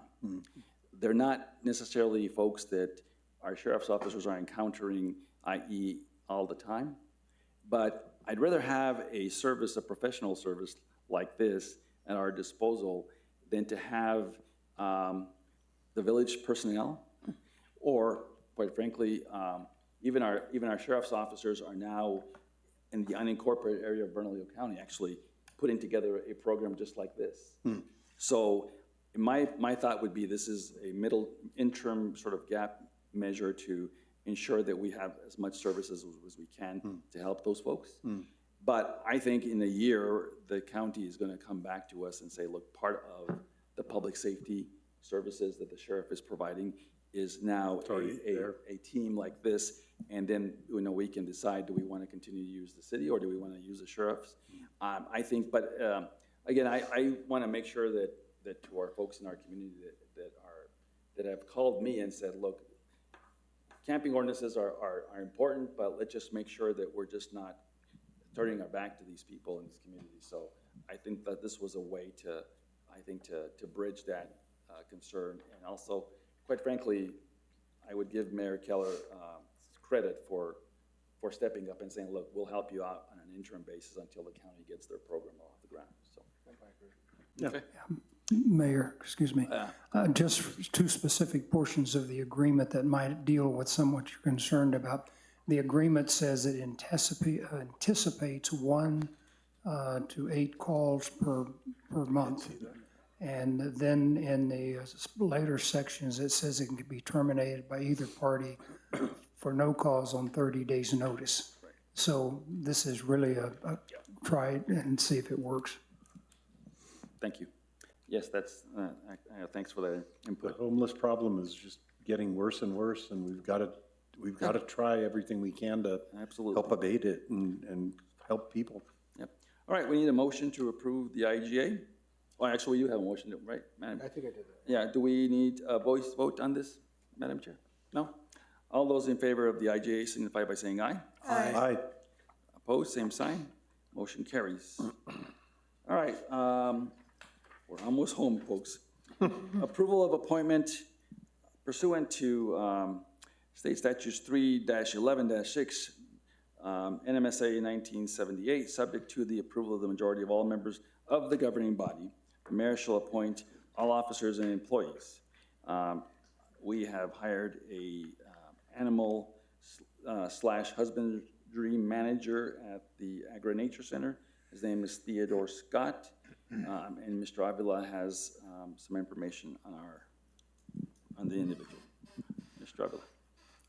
Mr. Mayor, Board of Trustees, yes, this is a position that has been out there for a while. We posted it again recently, and were able to interview and then have Theodore Scott sent for appointment by the mayor, and this is for approval of his hire. So the animal husbandry portion of what's going on at the Agri-Nature Center hasn't had that FTE support. So now that it does, they are moving forward with what their plan will be for next year on animal husbandry. And this is not just for animal husbandry, because whatever that task is at that point, there's going to be other Agri-Nature Center tasks involved as well. Okay. We need a motion to, on this, to approve the appointment. Motion to approve the appointment. We have a second? I'll second it. Okay, any questions? No, just a comment. I think the Agri-Nature Center needs a lot of support. I think the workload is pretty heavy, and we probably don't have enough people supporting it. But we can deal with that later, right? Yes. So I'm totally in favor of this, yeah. Trustee Branovich. Just a quick comment or two, Mayor. I agree wholeheartedly with what Trustee Benavides said. I also noticed that he doesn't seem to have a whole lot of experience with animal husbandry.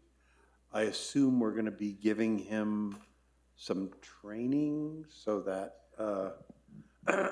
he has a kind of a basis for his work, and unless there's something that wasn't on his resume that I'm not aware of. I won't get too deep into the person's background here, but this person was hired from a volunteer grant position, so he's been working at the Agri-Nature Center for a while.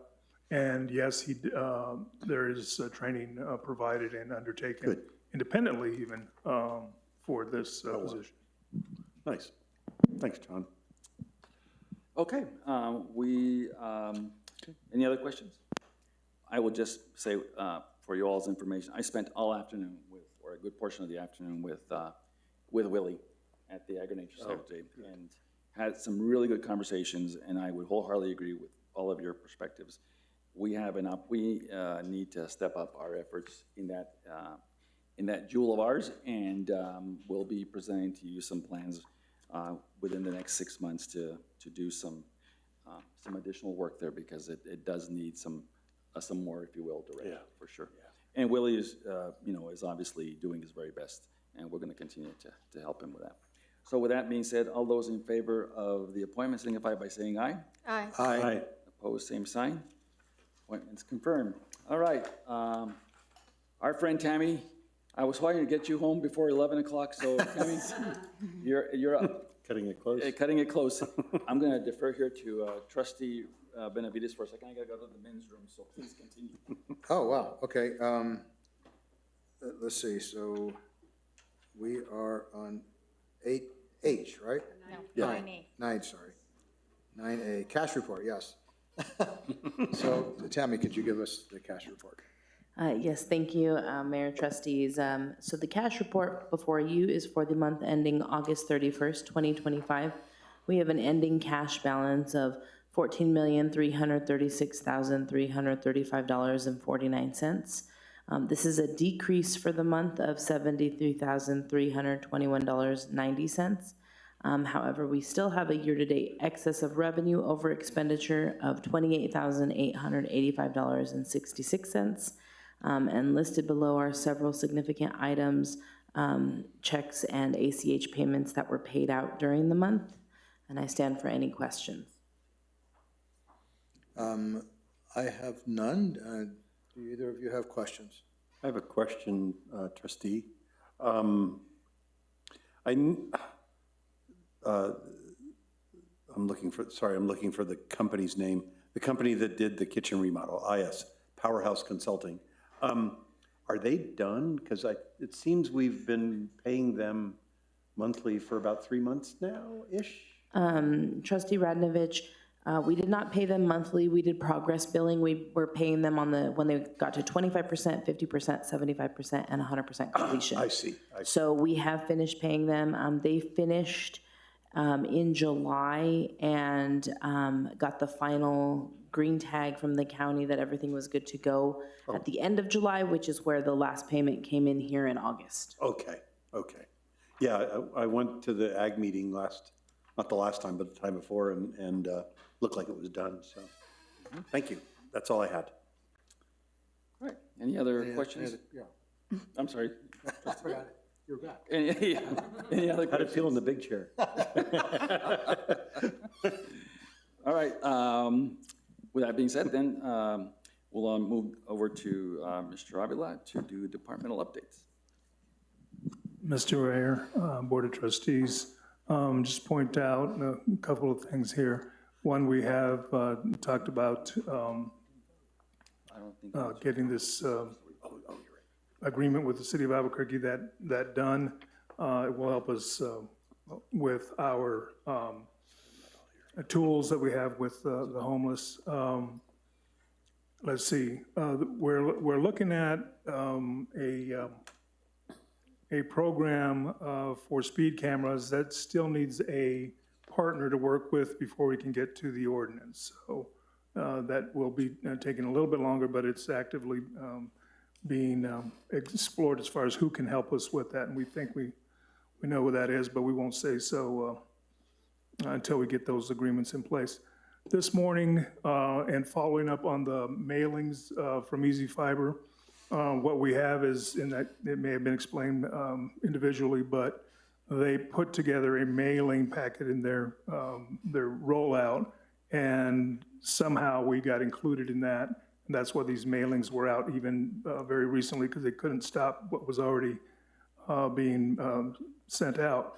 But our meetings today have them, excuse me, coming out in October, getting their final site work as far as determining how they'll roll out their plan, putting that plan together. We should see that end of October, along with their permitting starting. And then from there, at the same time, their mailing will start with an explanation of what needs to happen as far as construction, then follow-up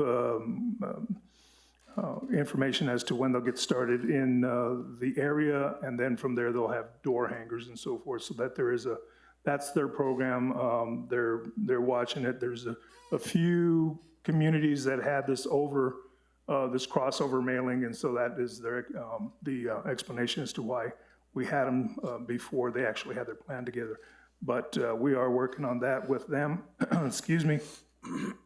We did have another company come in, Gigapower, to talk about franchise agreements. We're still working on establishing what kind of franchise agreement we have with what was Quest, which is now Lumen, which is part of what infrastructure they need to use to get out into the community. So we're still doing, well, we've had some investigation of that, and it looks like we'll have to be working with, CenturyLink was the other name that they've had, but with Lumen as to get a franchise agreement reestablished so we can use their infrastructure.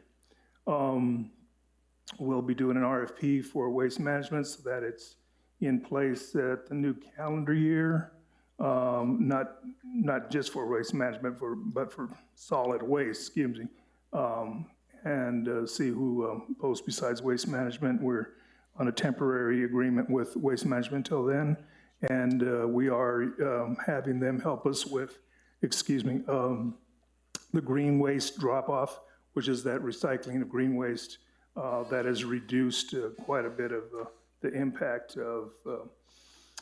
of methane gases in the landfill. At least we can say how much tonnage we've diverted by doing that. As we mentioned before, volunteers for the Globitos on Monday the 6th of October. Please raise your hand. The staff is all in on that. They'll be working that with all departments down at on 4th Street to make sure that gets all the help we can get them. And let's see, In code enforcement, there's two cases that we've been looking at, and they're fairly big cases that we had a service, a process service of one so that we can get court dates set, and then we also had an inspection, a mid-time frame inspection on another, and we'll have in October, about mid-October, a follow-up so that we're dealing with cleanups, at least at one location. Yes, okay, yeah, so we did mention that before. Let's see, besides animal husbandry, and Willie couldn't be here now, but there's a couple more positions that should be posted. And then as those develop, we'll see if what other positions are left open, because there may be promotion in that. We just don't know at this point. With that, I believe we have Maria here to give a report on 4th Street. So unless there's questions. Do we have any questions from the trustees? Go ahead, Trustee Kiefer. Thank you, Mayor. I have a couple questions for you, John. One on the solid waste RFP, has that been issued already? And the reason I ask is, you know, I noticed that the city of Albuquerque provides more services than our current waste management. As far as like recycling, you can do at least glass with the city of Albuquerque, which you can't do with ours. You can do small, you know, household electronics when I was in the city that you can't do with ours. So are we including those types of services in this RFP to make sure that we get respondents that can provide expanded services? We had the RFP out for review with our departments a while back. Those didn't come through, but they were brought up as options that we should place in the RFP. So additional services, and I don't have them delineated, but some of the similar things that you're talking about. So it hasn't been issued yet, and those changes would have to be included in the request. Okay, great. And let me just add something on that, Trustee Kiefer. In planning the scope, obviously, our clerk does that. We may include in the scope and other services that might be provided by the providers. I think that on a practical level, the village could easily enter into direct contracts with another governmental entity directly, and not even have to do an RFP because of the government-to-government agreements. Mm-hmm. But I don't think that that's the right way to do business. I think we should just put it out. The private sector deserves, you know, as well as an equal opportunity as the government. But I will see that that one of the requirements that I did talk to both John and to Danielle about is, let's see what services they bring to the table, right? You know, the city does different services, and see if that will motivate our private businesses to provide those services as well. So the recycling one is one. I think that's a really important one. I would also like to see what they do as it relates to cleanups in the right of way. You know, just so that we can make sure that we can get some of that done. And quite frankly, any other if you will, services that they might provide. You know, I think the village has been well served by them to this point, but I think we ought to look at and broaden the scope of what we want and see what folks respond to. So. Sure. Yeah, thank you for that, Mayor. And by no means am I saying I want to outsource to Albuquerque. Right. I'm just kind of using that as a comparison for, and even Rio Rancho, I think, has more expanded services than what we're getting from solid waste. So thank you for that. The other question was Easy Fiber. I don't know if it's been talked about or has been discussed, but I know I've gotten a couple phone calls saying, and I know I brought it up at one point, but it was very high level, and I didn't realize we have some private neighborhoods. I know we have private easements, but private neighborhoods and how they're going to deal with that politics of getting into those neighborhoods if one neighbor wants it, but other neighbors don't want the construction of it. And what that's gonna look like, and have they been even told of which ones are the private neighborhoods so that they don't just go in and start trenching because one person says, I want the service?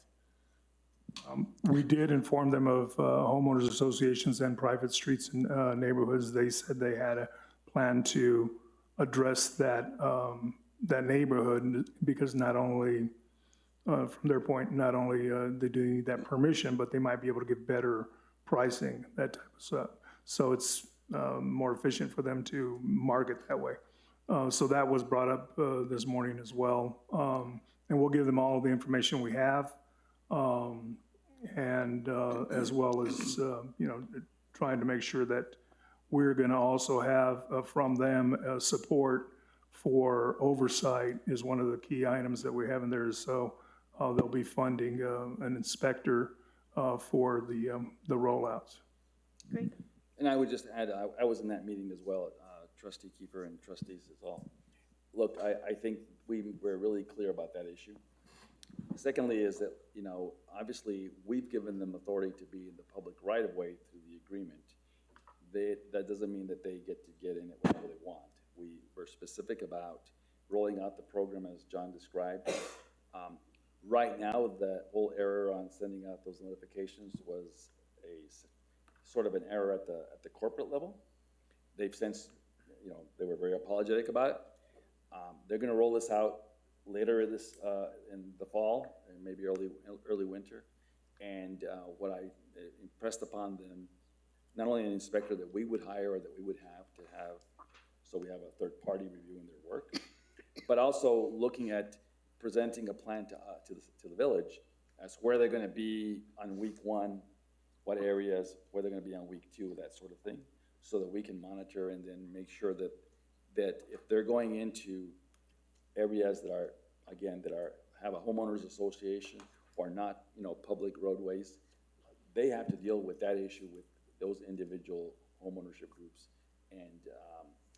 And what we just specifically said, look, that's not our responsibility. That's your responsibility as a company to ensure, but we're not giving you the authority, just carte blanche, just to go into any neighborhood. You've got to come tell us how you're managing to it. So I think they've got a lot of lessons learned from their work in Albuquerque, and we are going to try and get, once we got our inspector identified, the city of Albuquerque and Bernalillo County collectively put together a working group, and Shannon knows about this group, that reviewed all of these telecoms coming in and set up some structure and criteria. And so as part of the conversation, when we had the Easy Fiber franchise agreement, you indicated that I have the authority to set up the rules and the process. So we're gonna get together with the city and get their rules and process to make sure that they follow those rules and that procedure, so that we're not the hole in the donut, if you will, as it relates to enforcement and keeping them honest. So. Great. Thank you for that, Mayor. And I've got one more question, and that's probably for Shanna. I see that there's 2 major subdivisions in progress. And I was just kind of wondering if you can speak a little bit to what those 2 major subdivisions are.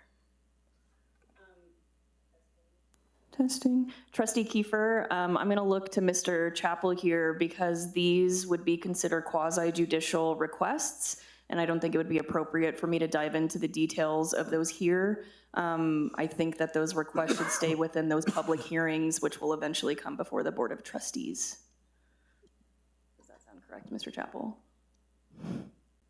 Since I don't know which ones you're talking about. I don't know if the addresses are pertinent other than that the Board of Trustees will have to approve these at a quasi-judicial hearing. So can I talk about them now, or?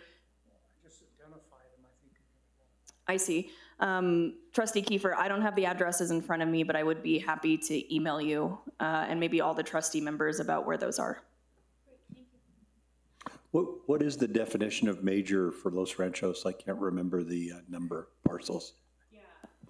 Okay, Trustee Radnovich, it's if you're creating more than 2 lots, or if your site is greater than 5 acres and you're chopping it up into any number of lots. Got it.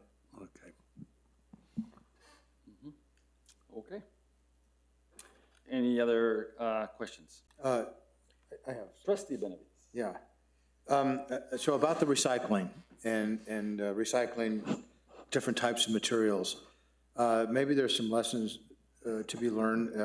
Back in like 1990, late 90s sometime, John Hooker was mayor, and everyone got these 3 blue bins. Did you get those? I did indeed. And something, it fell apart, right? We were going to recycle bottles, all kinds of different things in these different bins. I think I still have 2 of these bins that survived. I have one. And I think, I'm trying to remember, maybe it happened for a short duration, or maybe it never happened at all. And, but there might be some lessons learned to revisit that. Yeah, so I just have one question. I do have another question about 4th Street, but I'm going to save that for when Maria Rinaldi is speaking. So in the report by Keen Heitzelman, there's something that says Adobe House damage extension removal. What does that mean? So I'll talk about that one. So we have on the north, the open space. Yep. We have the old house that's next to the Miller's feed. Yeah. And so we've been in conversations with a property owner to get access through their property to try and get a more safer entrance into the open space. Yes. Unfortunately, try as I might, and I've not given up, but try as I might, we're not making a lot of headway, to be candid about it. And again, this is one of those that could easily end up in a legal, if you will, structure. But the conversation I've had with both John and with Keen is, can we create a new driveway within the property that we already own? And one option might be is to look at that house or those buildings and potentially take them down to create a safer entrance into the open space. I know that my friend here to my right does not like taking down Adobe buildings, and I don't either.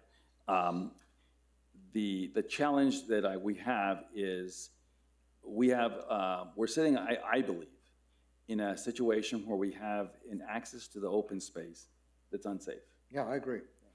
And the longer we procrastinate, if you will, maybe it's not the right word, but the longer we take to solve that issue, I worry about our liability and obviously the safety of our citizens. So one option to look at is whether or not we take those buildings down to create a permanent entrance into the property. We would leave the Miller building, the Miller feed building, the big one, which we've invested some funds to basically shore up and provide some space for Maria for the project management, but also for future use. The other little building that's to the side is an opportunity for us to create an entrance into the place, and so that's what that issue was about. Why does it say Adobe House damaged extension removal? Why those words? What is that? I think that there is, and I don't know, John, if you have some specific information.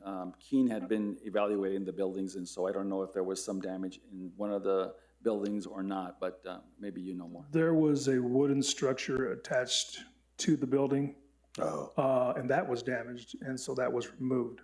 And it makes for a clear wall, and the wall's fine on the Adobe one. So that little bump out was removed. Oh, I see. Okay. So that was removed, and it wasn't a big cost. So you're saying that was a framed room? It was a framed room. It wasn't Adobe, and it was on the back of the property, and it had a bit more of a pinch on the access. So with that removed, it widened it up a couple of feet, as well as removing that damaged portion. Thank you. So we're still evaluating whether or not we need to take them down to create a safe passage. And so that's the next step. Yeah, and I appreciate that, Mayor, and I would offer to maybe meet both of you out there at some point and take a look at it. Sure. Because there might be something that I might see that you might not, just throwing it out there. The other thing that strikes me is, could the DOT be potentially tasked with helping us? They're the kind of the entity that created the problem. Yes. And so could they be tasked, and you may have already done this, to help with the situation, because it's the elevational change on the road going over Paseo del Norte on the overpass. So there may be something from an engineering perspective that could be done.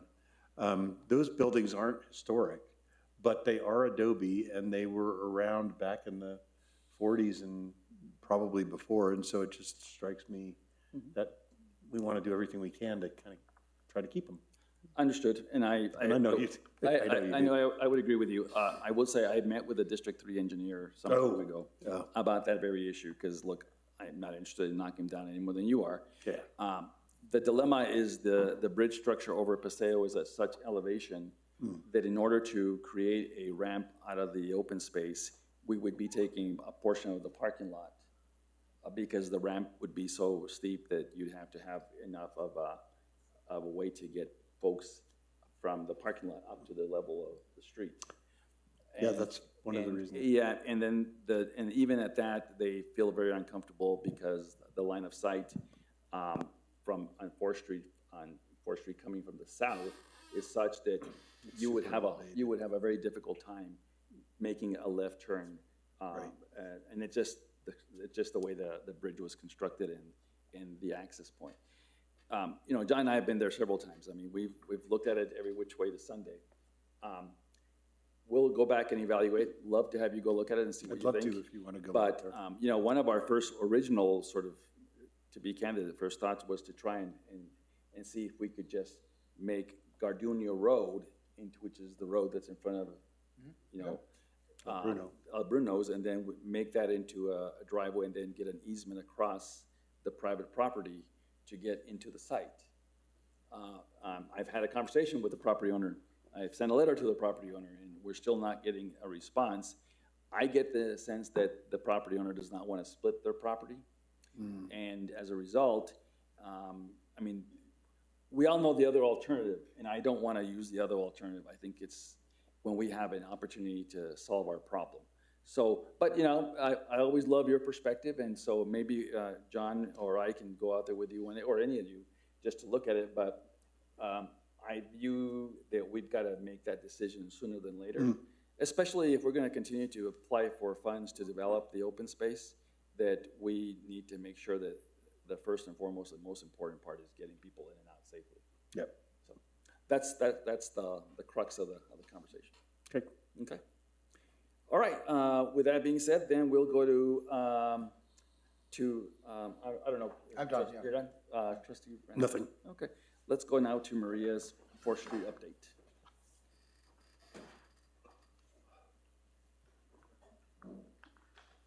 Mayor, trustees, just a brief update on the Phase 2A of the 4th Street project, which is Pueblo Solano through the intersection of Ranchitos Road. You know the amounts of funding we have in place. You know the contract fee with BHI. We are thick in the midst of right-of-way phase of the project, and it is active in acquisition. And it is in process following the federal right-of-way acquisition, which begins with appraisal, goes into offer and negotiations, then into closing. Condemnation is a step if none of those things work up until that point. And then there's closing, there's final purchase and closing, file audit by NMDOT, and our right-of-way map will be approved at the point of all acquisitions of the property. There are 5 properties to be acquired. We have signatures on purchase agreements for 2 of those. We had 3, but one point, one of the properties sold, and we're waiting for the title report to catch up with the new owner information. So that one's kind of sitting there waiting for that. And we have 2 ongoing in negotiations. We do not expect to have to exercise condemnation on any of these. We have willing sellers, and negotiations are proceeding.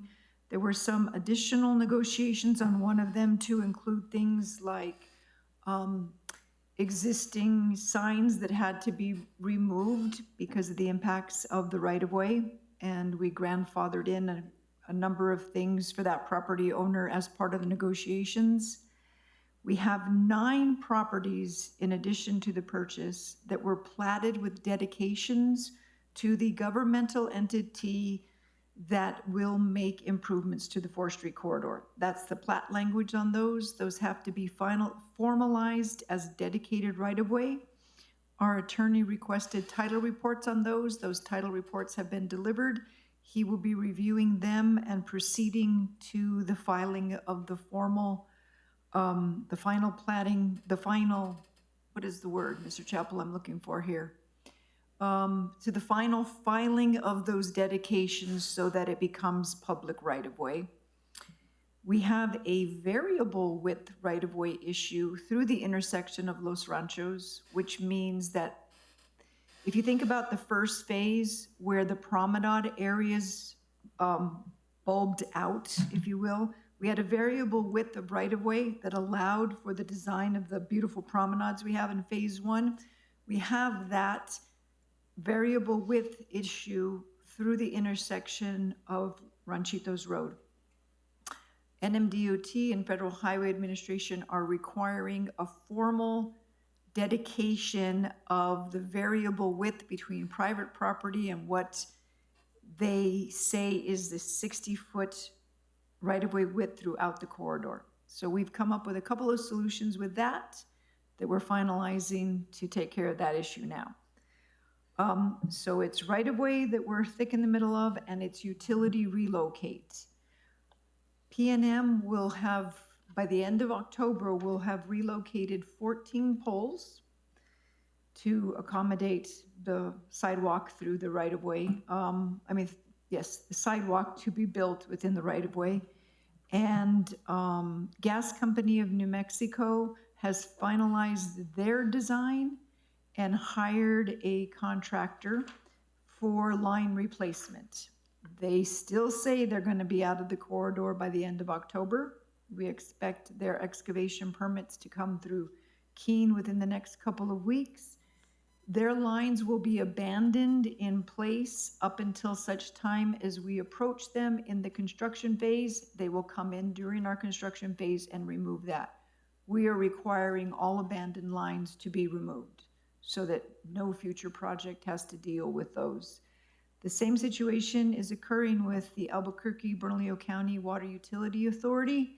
They have not yet finalized their design, but the majority of their work will happen concurrently with construction. And that actually works out fine. Their work will go in the first phase of construction. It's total line replacement and abandonment removal of lines as well. But it works out well.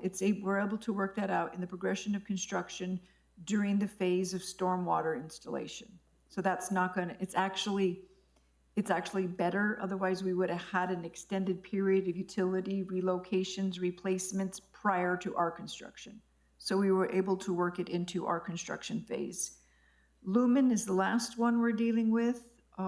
They are negotiating with PNM for placement on all their poles. Nothing underground in the corridor.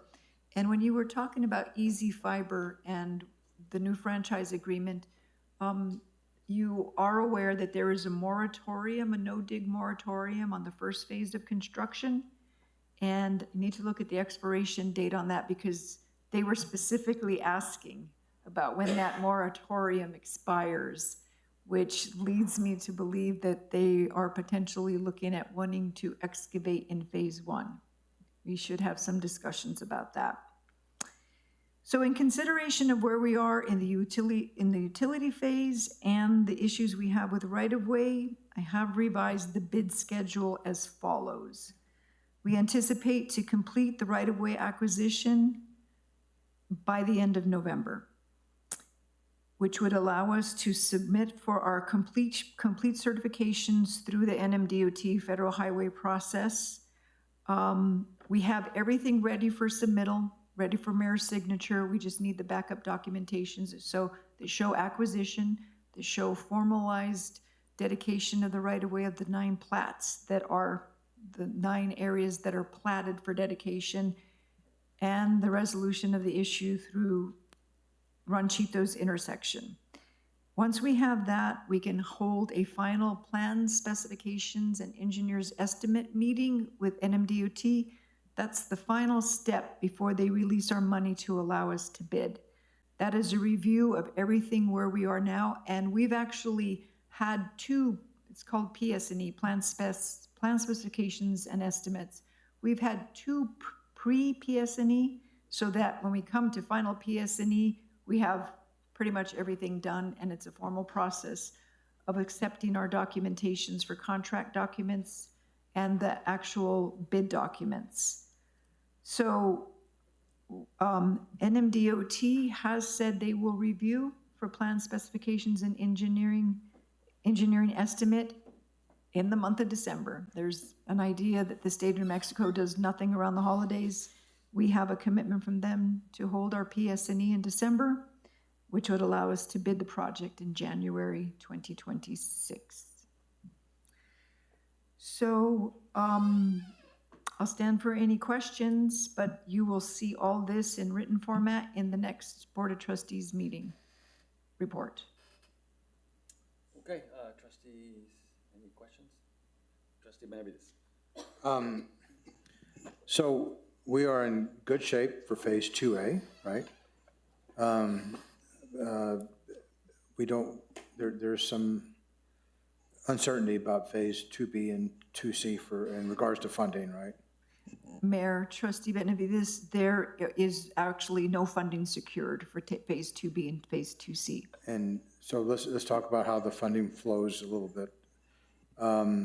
So there's the New Mexico, there's the DOT money, and there's a U.S. DOT, and then it flows down to New Mexico DOT, and that's how we got that portion of the money. Is that so far correct? So we participate in the Regional Transportation Planning, the COG, Mr. COG, and the funding, the notice of funding, the allocation comes to our region through the Council of Government, and we compete regionally for federal funds. Those federal funds are administered by the state of New Mexico and come to us through them. But the point being that the source is federal funding. Correct. Okay, so let's talk about the TIP funding, which is a Transportation Improvement Plan. That also goes to the COG? That's exactly the process I just explained. That is the TIP process. Federal Okay, highway. well, I mean, so you have a big chunk under that category, like 6.6 million, right? That is the. And you talk about New Mexico DOT funds of being 1.5 million, right? So, but maybe what I'm hearing is the source, whether it's DOT or TIP, the source is still the same. Is that correct? Administered the same. But what is the source for that 6.6 million? Federal. Federal, okay. So that's why there's jeopardy for going for 2B and 2C, right? Because it's federal funding. Right. So let's talk about how we terminate 2A. So 2A takes us to Ranchitos, right? And if we felt like we had 2B and 2C, well, 2B would be the next one. If that was secure, it might affect the way we terminate at 2A. Is that correct?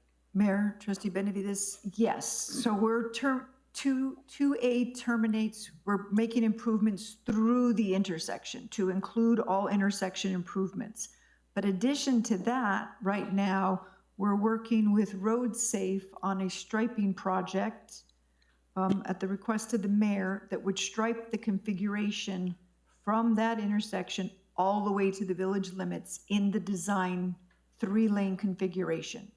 So the termination would terminate into the continued road diet all the way through Ortega by paint, Well, I mean, essentially. so when we started this process, we thought that the county would then continue their road improvement, the 3-lane road improvement from Ortega all the way to Alameda, right? Is that funding in jeopardy as well? Mayor, Trustee Benavides, their funding is secure. Their funding is secure. Their funding is secure, yes. Okay, They're in so- final design. So there could be some patchwork between Ranchitos and Ortega. Not complaining, just trying to understand the situation, right? Yeah, so if you look right now at 4th Street, the county has repaved now 4th Street all the way from Sandia Pueblo all the way up to Alameda. And it's restriping it to what it was last month, which is a 3-lane facility, right? The next phase, when I talked to the county Public Works Director, is that they're in the final review and design of their second phase on their side, which is from 4th Street all the way up to Ortega. If in fact we get through the intersection of Ranchitos, what we will do is stripe from Ranchitos all the way to Ortega to be in unison with the rest of 4th Street, so that from a striping perspective, it's all seamless or all the same all the way through. Okay. What we won't have is we won't have all the amenities that we would like from a streetscape, et cetera. But if we do get the funding through some other means, then we could continue that work. Oh, right, so there'll be so for example, the sidewalks, right? Right. We won't have the sidewalks between Ranchitos and Ortega. That's right. Okay, thank you for that. So I just want to understand. There's one other thing. In your report, there's something that says added 4th Street project cost. This project has been shelved and completed construction documents. What does that mean? So this was, Mayor, Trustee Benavides, this was the monument sign project that turned into a larger project beyond the 4th Street district area. We are trying to we're required to maintain fiscal constraint, which means we have to show we have funding in place to meet our engineer's estimate. And I just feel like we can't afford to spend any money outside of the project now, because with the way that bids are coming in the region, they've settled down a bit. About a year ago, they were 20 to 25% on average above engineer's estimate, and some significantly higher. That seems to have eased up a little bit in the market, but we want to maintain a cushion in case our bids come in higher than the engineer's estimate. Okay.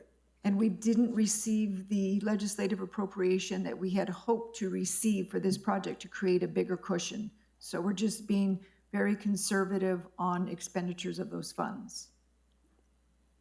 Thank you. All right, any other questions? No. Okay. That being said, thanks, Maria, for that. We'll now move to trustee reports. We'll start with Trustee Benavides. Oh, okay. 5-minute break. Yeah, we're not doing that. We did that. We did that already. Check that box. Okay, so we all got a letter from Eli Padilla, right? Mm-hmm. And this is about a veterans memorial for those veterans that are from Los Ranchos that are either POWs or MIAs. And so I know we don't have a plan for that, but there's different opportunities for us to do something about that. And I just don't want us to forget it. I think it's a good idea. And I know Eli has been very passionate about that, and so I hope we can help him out. I hope that effort out, And do it just on behalf of other people. Sure. And thank you, Trustee Benavides, for bringing that up. I did have a meeting with Eli and several other folks from the community who are very interested in this. I did tell them to help us visit with our delegation to get them information, because nothing's more important than to have the delegation actually see the veterans and talk to them. And so they're doing a full court press. And I told them that I would support them and that the village would support them. I think one of the things that will be important for us to recognize is, depending on what we end up getting from the legislature, I think I would like to present at least you all some ideas about, we don't have a lot of money, but we can do something that recognizes that and establishes a place for that, and that maybe we do this in some ways like we do a lot of other things, maybe a piece at a time. Incremental, yeah. Incremental, but just honor the idea and their mission, basically. Okay, and yeah, just one final comment for the public. A lot of interesting things are going to be happening here in the village over the next couple of years, and the public, I hope they get involved. You know, you heard the presentation by Director Schultz about LIDA, and she mentioned the Agri-Nature Center and, you know, the different facilities that we have. And we also recognize that that we've outgrown this space here too. Mm-hmm. And we're, you know, I think we're all talking about ideas about what to do about that, and how do we bring the Agri-Nature Center into the fold of Main Street. And so these are pretty exciting things to be talking about. So I just would alert the public to get involved and let your ideas known, because we want to do justice by the public, and we might not have all the best ideas. I have thoughts about that, but I like to hear what everyone else is thinking about that as well. That's all I have. Thank you. All right. Trustee Kiefer. I really don't have much. I just want to express my gratitude to you, Mayor, for allowing me to introduce those two pieces of legislation and put them on the agenda. And to Shanna, thank you again for your help and your support in doing that. And I thought, oh, there was one other thing. And I know it has been talked about, and I actually saw it in action when I went on a camping trip. And I won't say in what state, because I don't want you guys to hold it against me. But it's been talked about with some of our trees in carving them and making them artwork. So at this RV park that I was at, they actually, right outside their dog run, they had a dead, huge tree that they carved into this big dog. And then in some other trees, there were eagles, and some other dead trees, there were these, and they really just made it artwork. And, you know, I'd heard about it, and I know it was brought up in one of our trustee meetings. I don't remember if it was you, Trustee Radnovich, that made the recommendation. But I thought, hey, it is something that maybe we can consider with some of those dead cottonwood trees that we have in now displaying some type of artwork. That was it. Well, I actually had talked to Trustee Radnovich about the tree on Rio Grande that's sitting there, that big one, and it's in our right of way.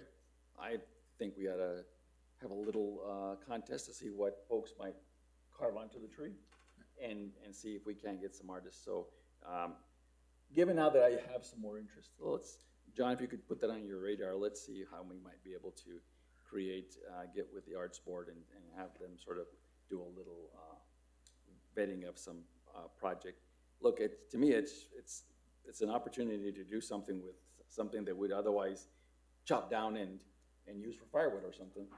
And it sits there, and you know, to the extent that it's in good shape, that's probably the one thing we've got to evaluate to make sure it's not rotting from within and it becomes a safety hazard. But that's one example of a project. So thank you much for that.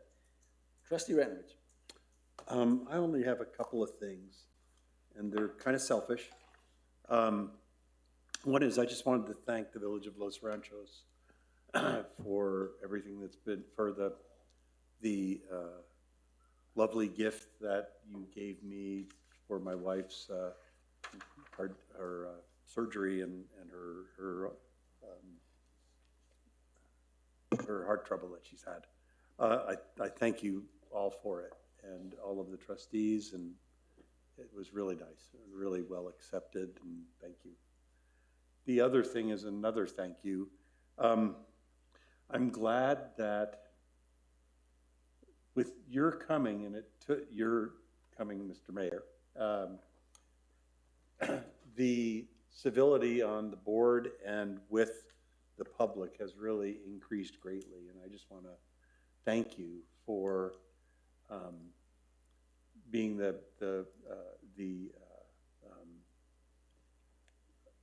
not coming up with the right words, I'm sorry, but with the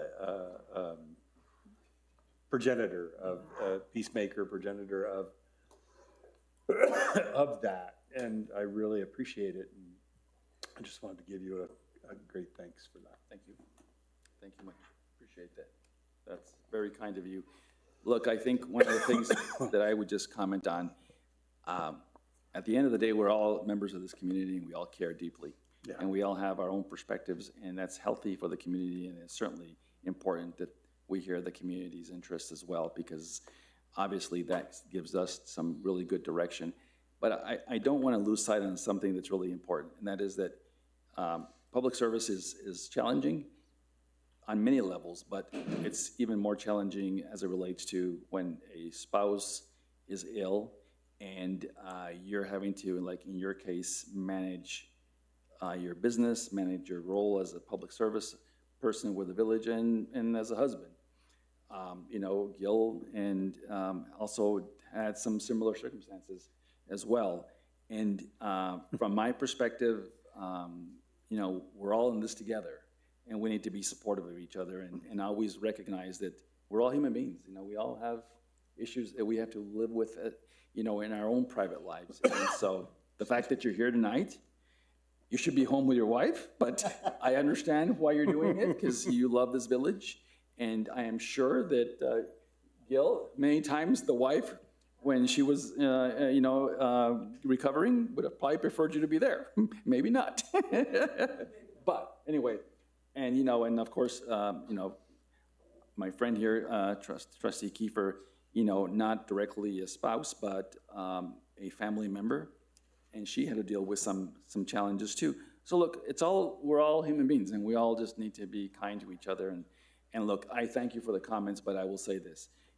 It's you all that's made it work too. And I think all of you are great folks to work with, and I appreciate the support. And we've got some great staff, and we'll get even better.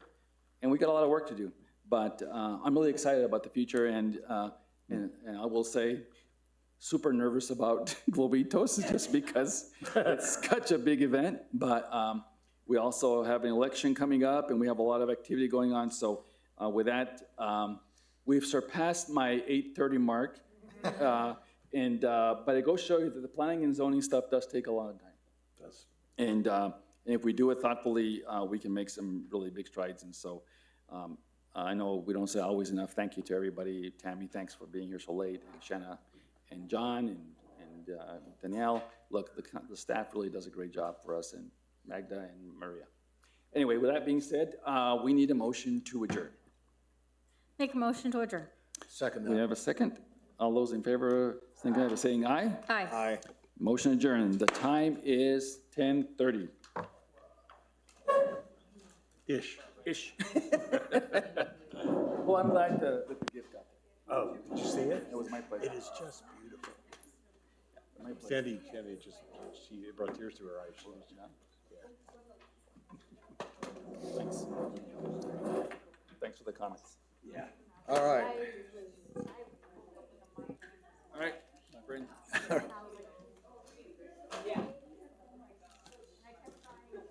Now, my wife really played that joke on me. I have to be up at 7:30, at 7 o'clock to take her car to the dealership.